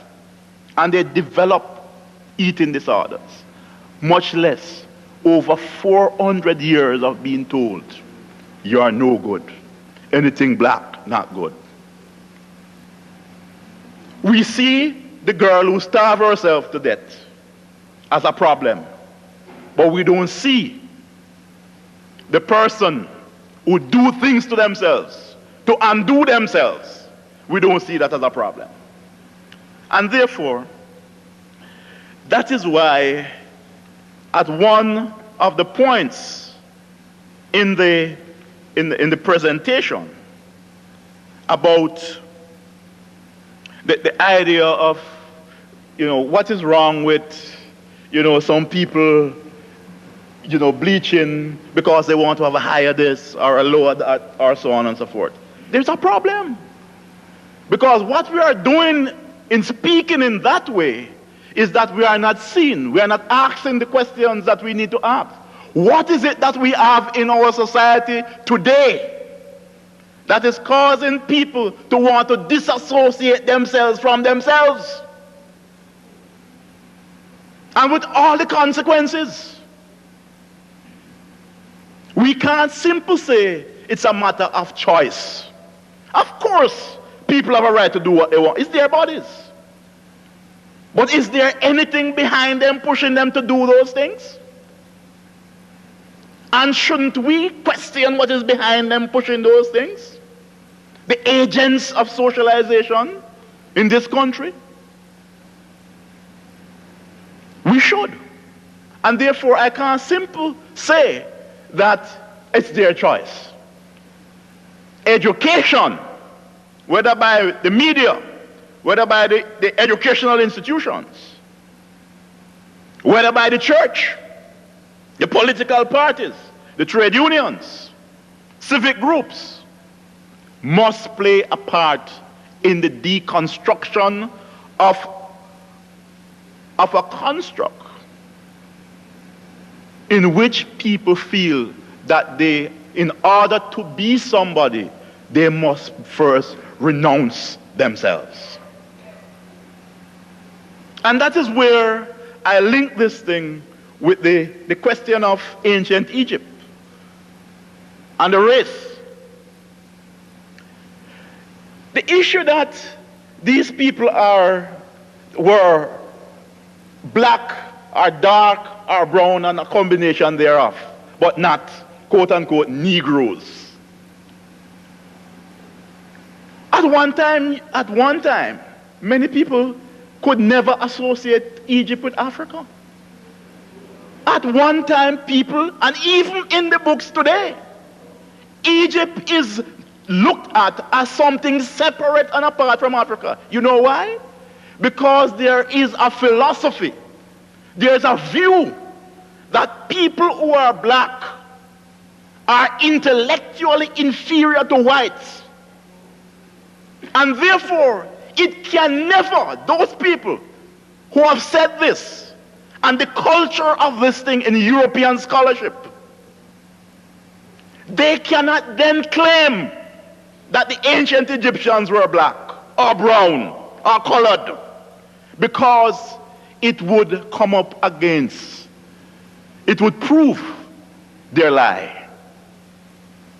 And therefore, European scholarship has done a great disservice to humanity, to white humanity, to black humanity, to all of humanity. And this is where the Afrocentrics, this is where they come in. Because the view that Africa was somehow somewhere else, just like that in Zimbabwe. Some lost tribe of Israel made these structures in Zimbabwe. Up to recently, this was the scholarship. I am talking up to the 1990s. That was the scholarship. And therefore we can't say that you know, Diop is just like the Eurocentric. It's not so. He's an eminent scholar. One of the best. He fought the European scholars in France. He spent extra years to do his PhD because the French supervisors would not agree with him that ancient Egypt was the basis, the agency for ancient Egypt civilization was African. They would not agree with him. And yet, he became one of the most preeminent scholars, black or white, in the last half of the 20th century. And there are others.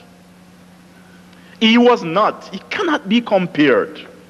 He was trying to do, and with some level of success. Because the conferences led by UNICEF and other branches and other groups and institutions across the world help to deconstruct this European notion about Egyptian civilization. Quite successfully. And every passing day of research is proving that he is right. Those who are now the geneticists, the linguists, even recent research on the civilizations in the Sahara, before, when the Sahara was green and plentiful with people and animals, that the cattle culture of those people in fact, formed the basis of the culture of Egyptian civilization. So that's, I'm not going to say that the people, blacks in Melanesia and in India, that they are black but not Negroes. And I hate to use the word Negro. I'm using it in the context of the people. What about migration? What about migration? How black people reach in Melanesia? Isn't it a result of migration? How white people reach in South Africa, and in New Zealand, and in Argentina, and in Canada, and in the United States? And how did they reach in China in the period of antiquity? And they were found, their mummies, found well preserved. And it was felt that no white could have possibly reached China during that time. But the evidence is there to show. How did they reach there? They reached there because of migration. So it is in India. And the Native Americans, isn't it proof that they originally came from Asia?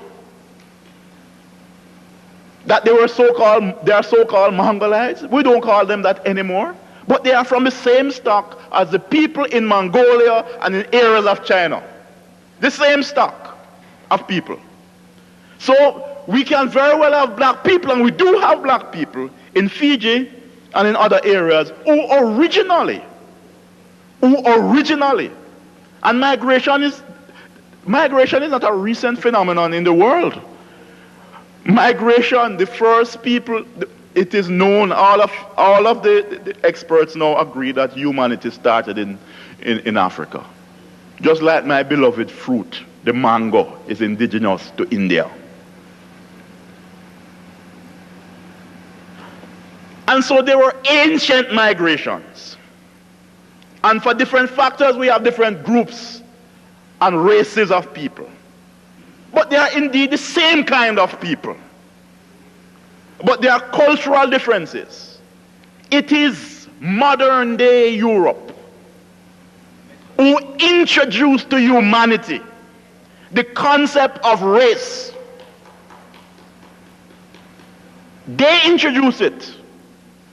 It's a modern phenomenon. The racism that we know today, as we know it today, is a modern phenomenon. And it was used to shape the entire globe to this day.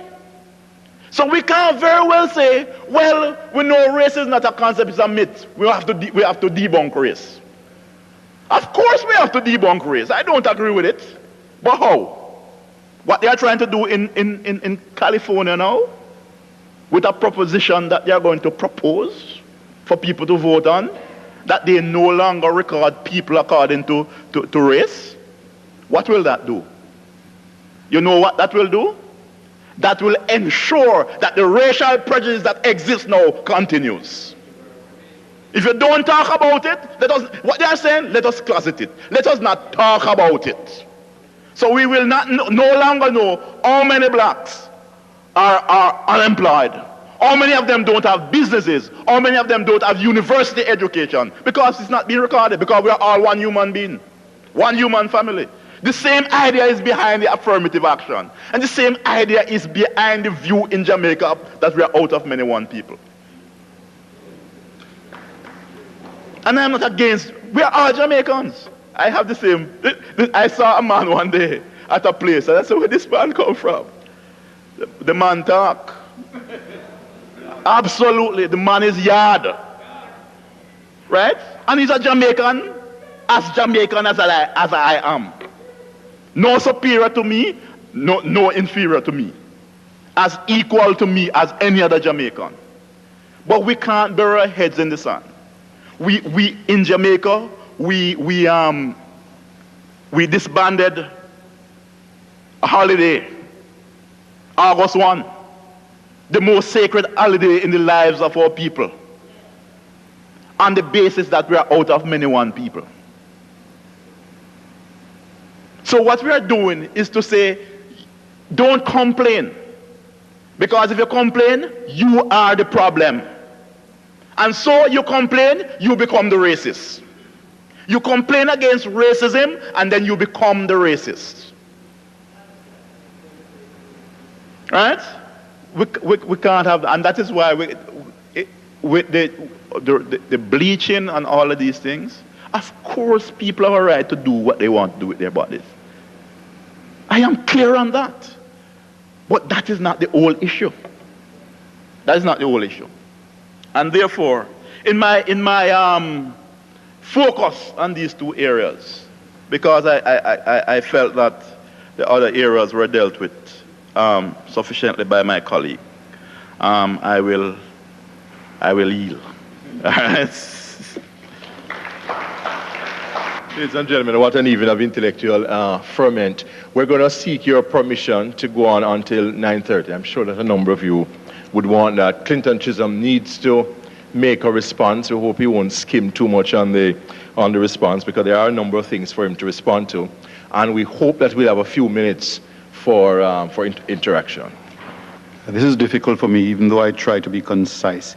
I really appreciate my colleagues' comments, and certainly I'll take certain of the criticism for taking this project to the next level. But I want it to be clear that I selected a slice for my project. So it is not quite correct to say I was trying to debunk Afrocentrism. No, notice my language. I am dealing with the need for care in certain arguments. Therefore, I'm selecting a slice, and my sources are selected to the slice. I know the literature, but I'm not dealing with a total project in debunking Afrocentrism. I am saying if we're making a case, let's argue well. If we say, as Diop certainly did, that the Egyptians were Negroes, I am selecting that slice, and I'm analyzing that slice by selecting from his work on that particular slice. So content will determine what the selected sources are and how you treat with them. Notice as well that I did not assume that the Bible was valid. But if you say that the Bible borrowed from, truth claim aside, show me the line of borrowing and show me the similarities in content to show that the thing is borrowed. Whether it is true or not is neither here nor there. Is it borrowed? So the truth content never came up for me. The issue is the allegation of borrowing valid, and has it been argued properly? The quasi-philosophical I am, therefore I am significant. Quite a useful addition, my senior colleague said. I am created by an image of God. That is implied in my text. Therefore I am significant. But even if you are not created in the image of God, I am saying existence alone, not deeds, will be sufficient to ground your significance. So if you say I am significant because my ancestor did X or I did X, what if I can't do?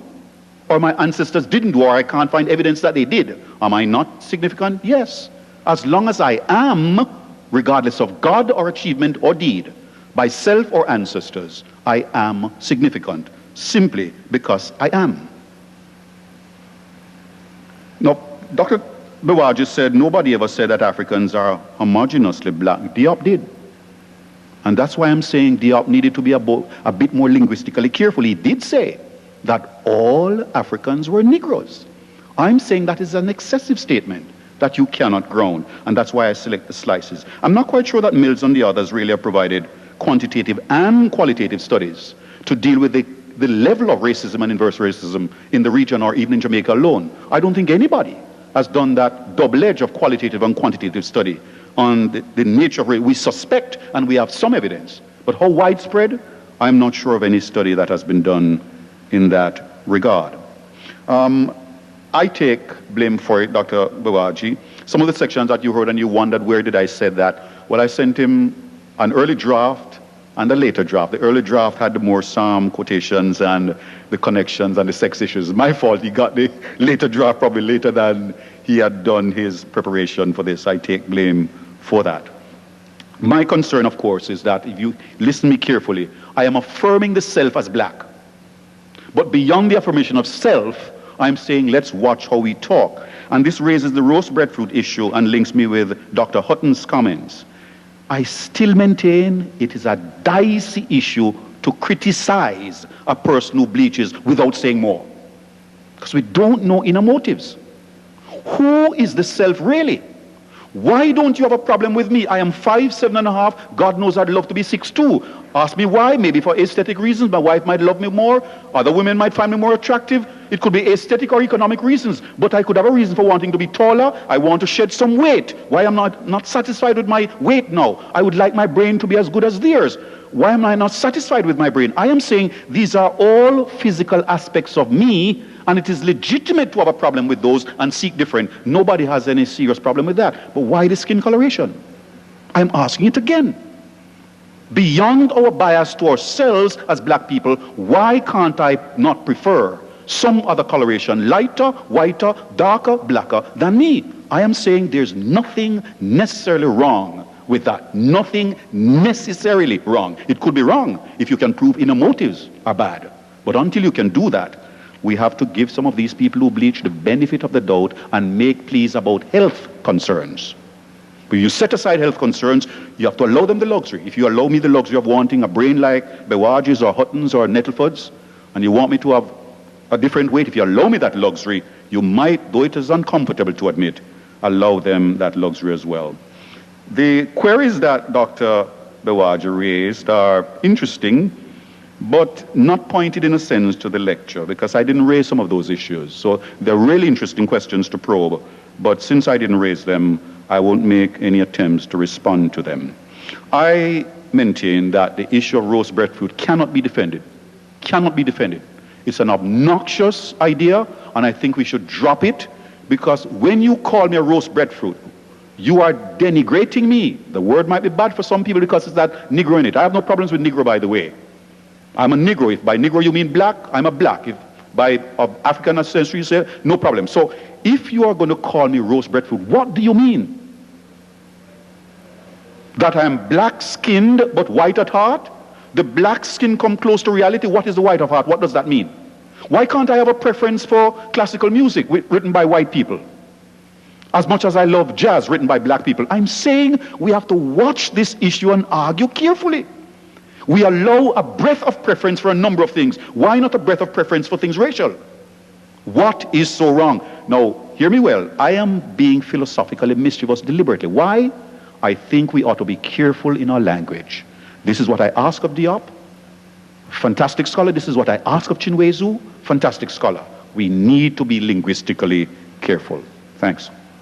We now come to the question and answer session. We ask that your questions or comments be as crisp and as brief as possible. Dr. Barry Wade, you want to ask the first question? And could you also make it clear to whom the question is directed?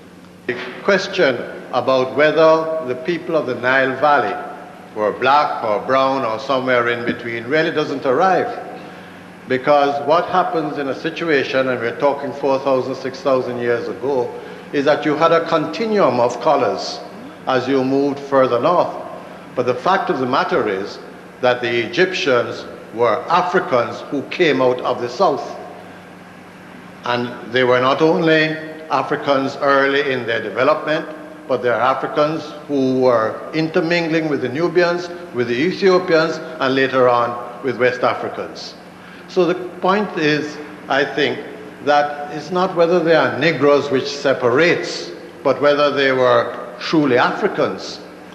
Because what the European scholarship tried to do was to say that the Egyptians came out of the north and were not truly African. And I think that is the really important point. I also want to raise a point here about whether the Old Testament or Judaism was borrowed, stolen, or influenced from Egypt. I think anyone who goes to Africa, and I can speak about West Africa because I know that, and the Bible, will readily recognize that the Old Testament is rooted in African theology. And that you cannot separate the Old Testament from the thinking, the theology of the African. Now, whether it was borrowed, stolen, or merely influenced, one cannot think of a people 400 years in Egypt who were not influenced to some extent.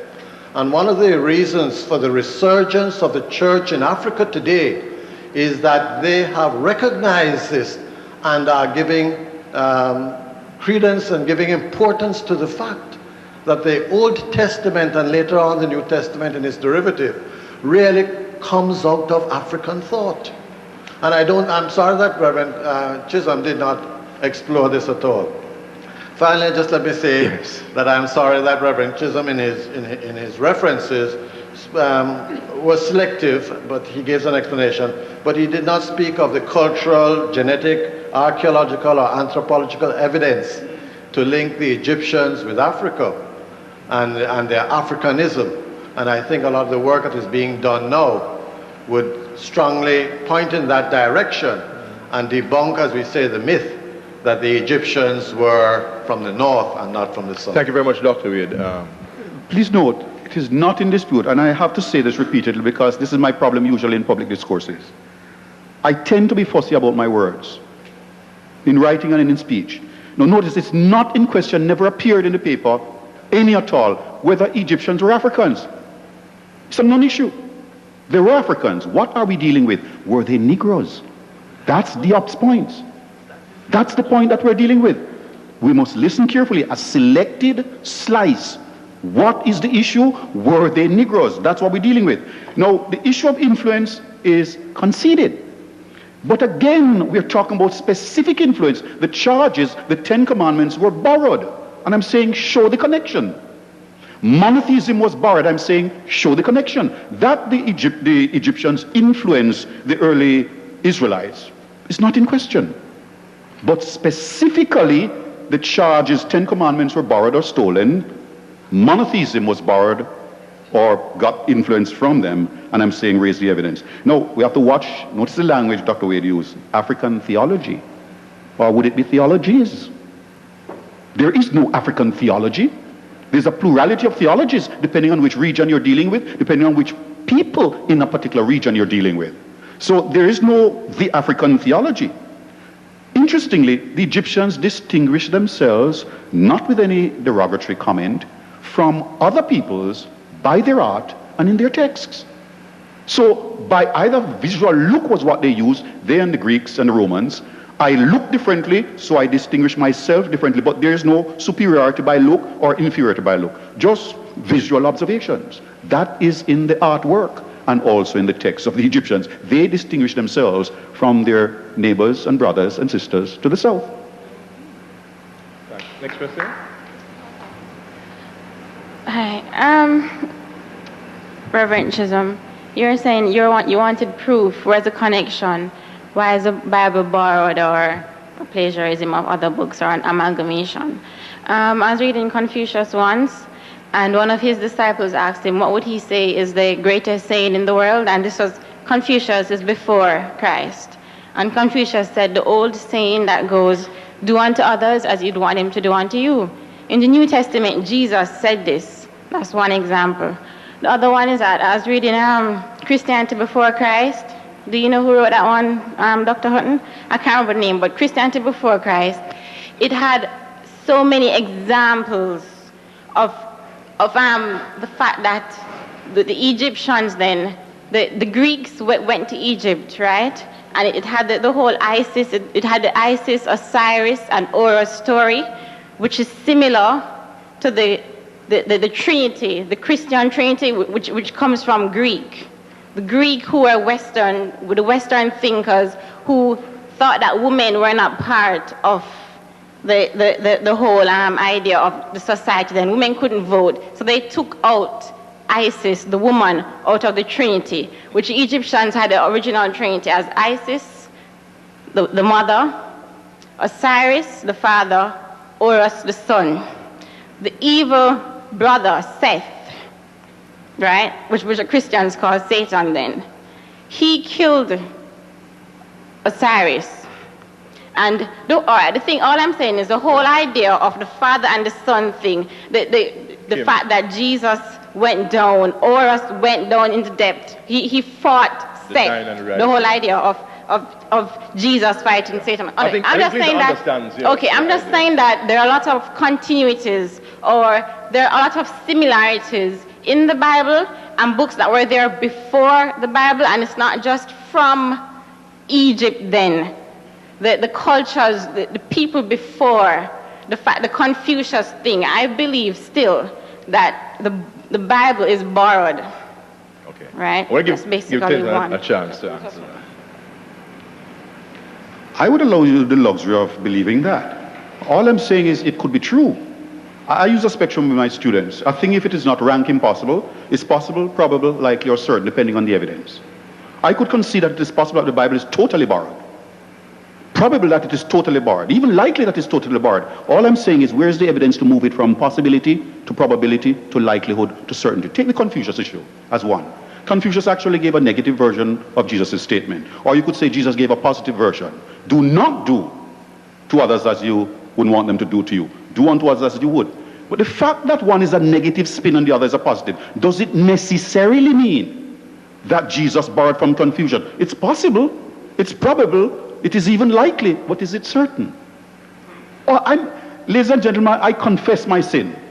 I am fussy about what we say and how we say it.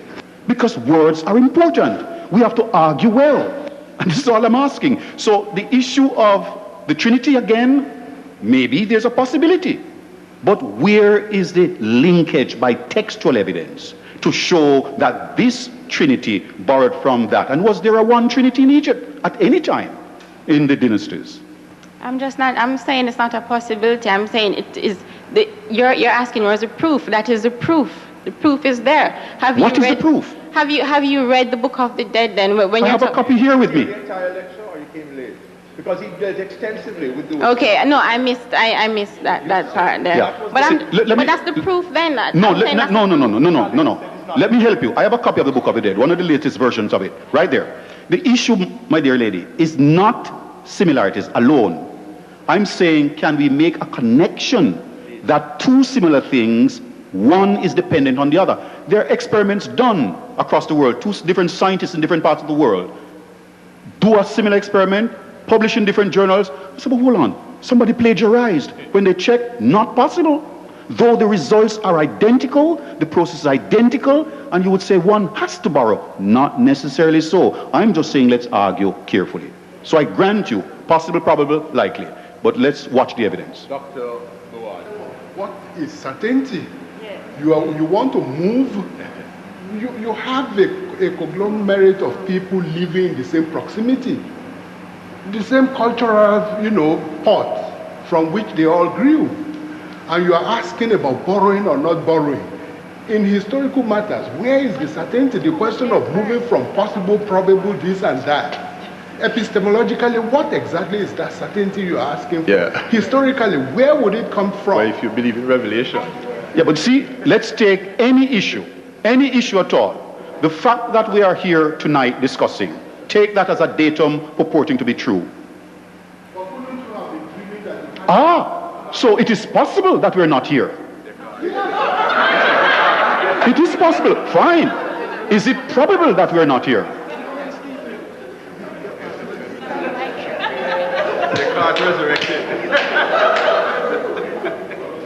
No, but take the possible probability, likelihood, certainty spectrum. With advancing evidence, we move along the spectrum. You do recognize that there are people who have split personality? True. There are schizophrenic people. Yes. There are people with all kinds of things. When you are talking about possibility, probability, and all those things, Yes. to who? From what perspective? Against what background? You would have a hard time denying that you're standing at the mic now raising that issue, philosophically. I challenge you. Can you prove to me that you're not there at the mic now? How do you know I'm not a hologram as I'm here? Notice this. How do you know? How do you know, you ask? You as an individual, Precisely. how do you know I'm not? How do you know that I'm not here? By asking that question, you concede your presence there. I don't concede anything. You cannot escape that.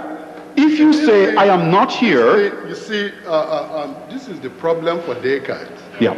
And it was shown to him, the only thing that was proven is that thinking exists. Okay? I mean, I may be a brain in a vat. Yeah. it doesn't prove much. And especially when you engage in this intellectual exercise, you do find that you lose sight of the real problem.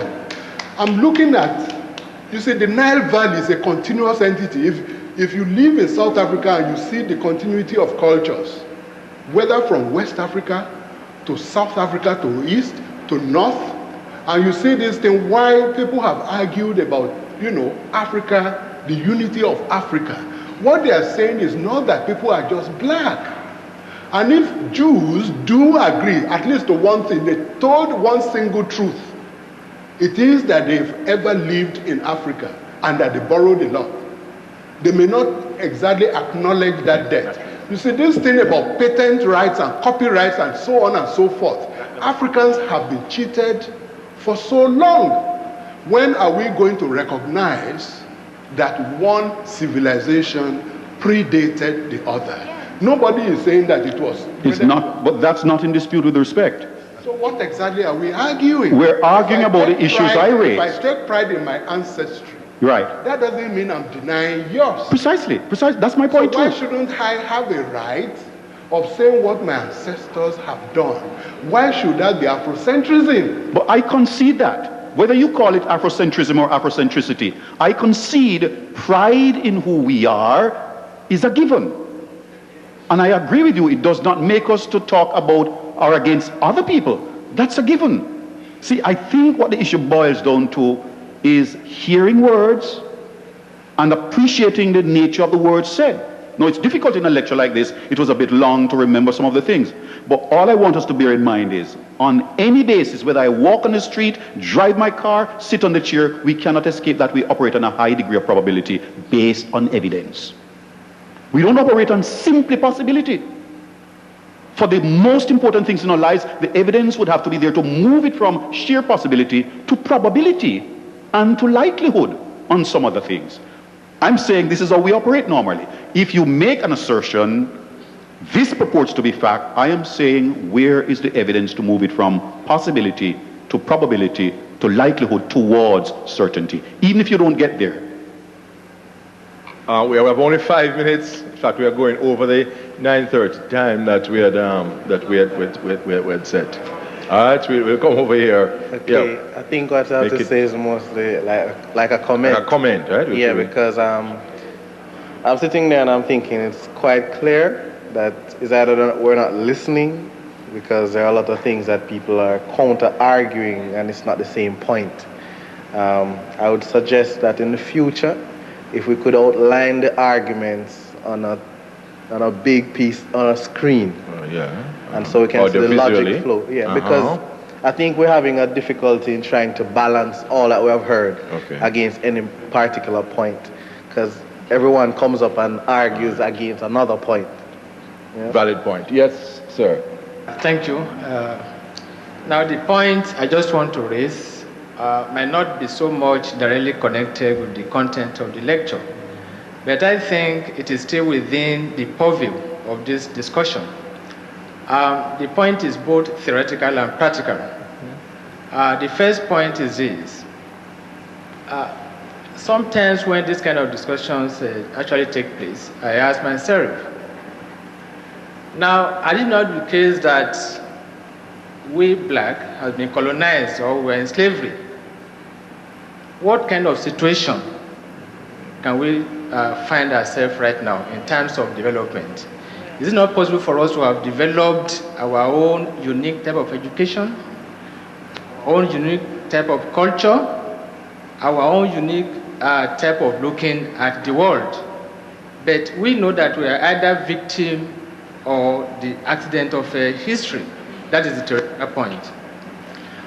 Another point, which is practical, is this. Assuming that we have found ourselves in this situation, where do we go from here?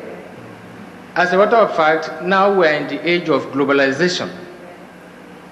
Is there an option for us to exit, to stay? What are the practical options we have as a black race to develop our own unique way of looking at the world? Thank you very much. Yes, thanks. Final question. Good evening. Dr. Duwaji. Right. Yeah. You spoke about mystery religion, Christianity being a mystery religion. But my question is, what is it that constitutes a mystery religion? What are the features? And is it that because Christianity possesses some sort of mystery in the resurrection and the nativity of Christ that makes it a mystery religion? I hope that doesn't lead us into another lecture. But, yeah. So.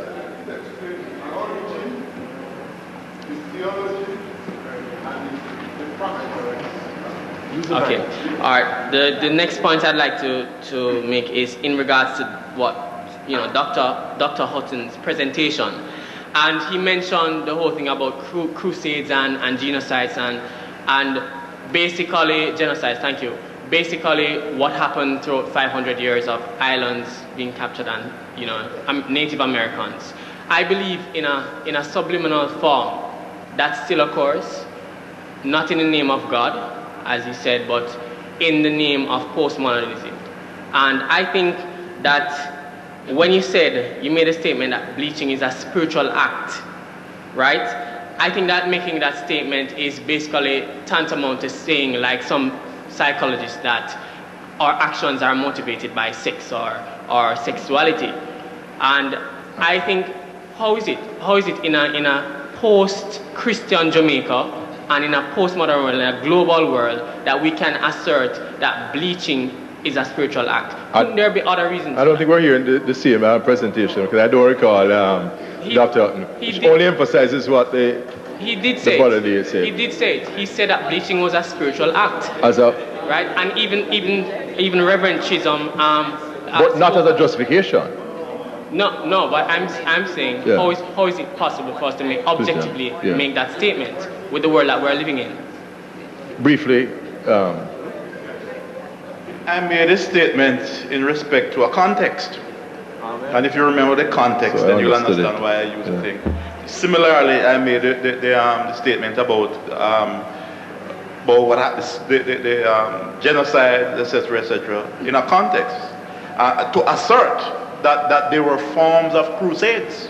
And if you understand what happened when the Spaniards came this way, coming out of them driving out the Moors in Spain, there are many documents on this, Then we can understand and what they've actually done here. For example, they justify the destruction of Native Americans on the basis that they were sodomites.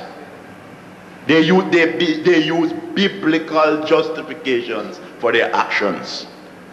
Right? They destroyed Mexico City, a city bigger than any European city at that time. They destroyed Mexico City and its libraries. In fact, 3 books were saved on the basis that these people were satanic. I think and they need, so that those crusades are historically documented. Certainly, I don't think there's any. Ladies and gentlemen, we have to thank you. I'm very sorry. Just to mention again that the point is well taken by Dr. Buwaji on the mysterious nature of Christianity.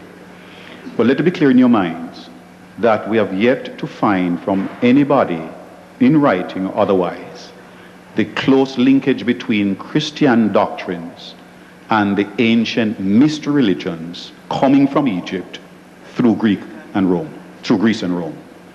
That's what we can't find evidence for. Doesn't prove it. Doesn't prove it. Yes. Yes. Moses mystery. African origins of the Jewish people. Gary Greenberg. No, hold on. No, we're talking about the doctrines of Christianity, as opposed to the Jewish faith. Right. All right. So I'm giving you I'm giving you a source. Right. That will begin to give some insights in terms of the linkages. Gary Greenberg. Let me just explain who he is. Gary Greenberg is, by birth, if we put it in that context, is Jewish, but he's a practicing Christian by faith. and he's also the chairman of the Biblical Society in New York.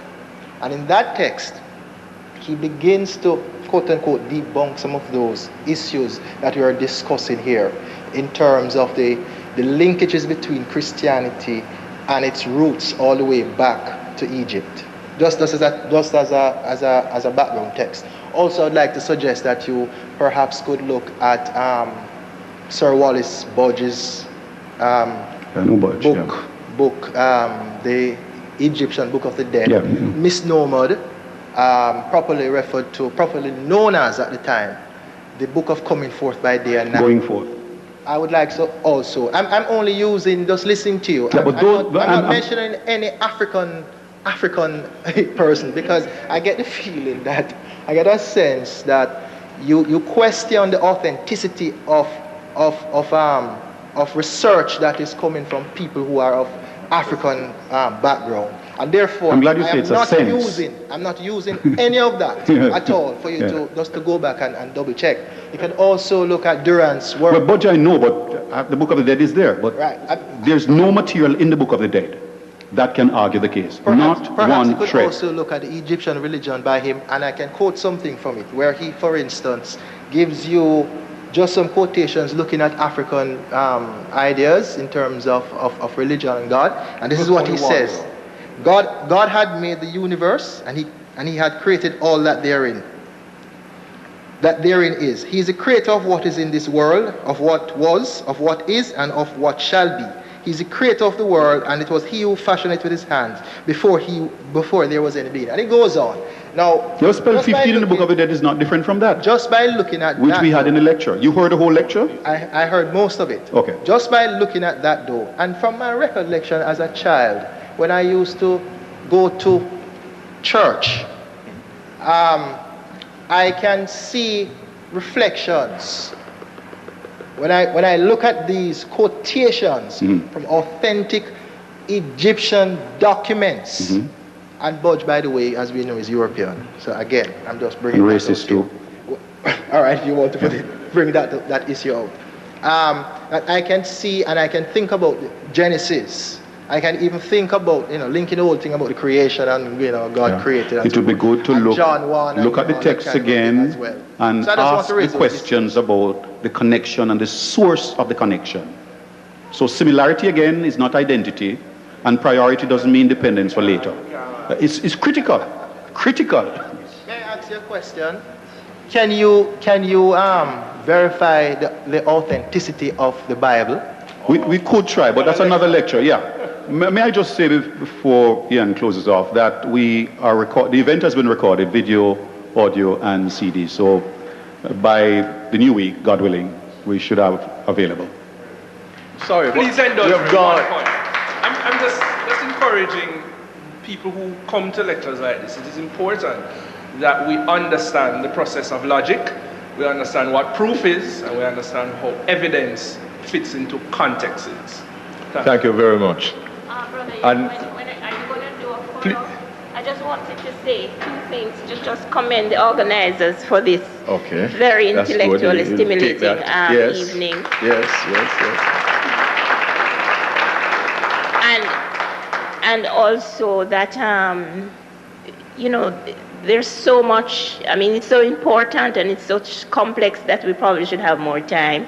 Instead of sometimes having church on a Sunday and Saturday, perhaps we could organize these 4-hour sessions where we have more time for the public interaction. I'm for these 4-hour sessions. Because we feel very rushed now. I have so many things that I would like to say and ask. Yes. So it's a suggestion. Very good suggestion. Last point is that we must remember that all of what we're doing, it's about ideas. The whole religion thing is about ideas. And I have concluded that we need to stop thinking about being Jamaican, being African, being black, being white. We're all human. And to me, the solution, as somebody asked, which is the way forward, until we start seeing everybody as one human family, we're going to forever have this problem. Well, that's one point of view, yes. Okay. Thank you very much. Ladies and gentlemen, I want to thank you for for your time and your patience. We must commend. No, sorry. No, we're Clinton Chisholm. There's a demand for these kinds of discussions, and keep on following the media, and we will inform you through the medium. Want to thank you very much for your time. Want to thank Clinton Chisholm for his presentation, for the two excellent responses by Drs. Buwaji and Houghton. The people are asking for other sessions of these. We hope that you will support them. Thank you very much. Until next time.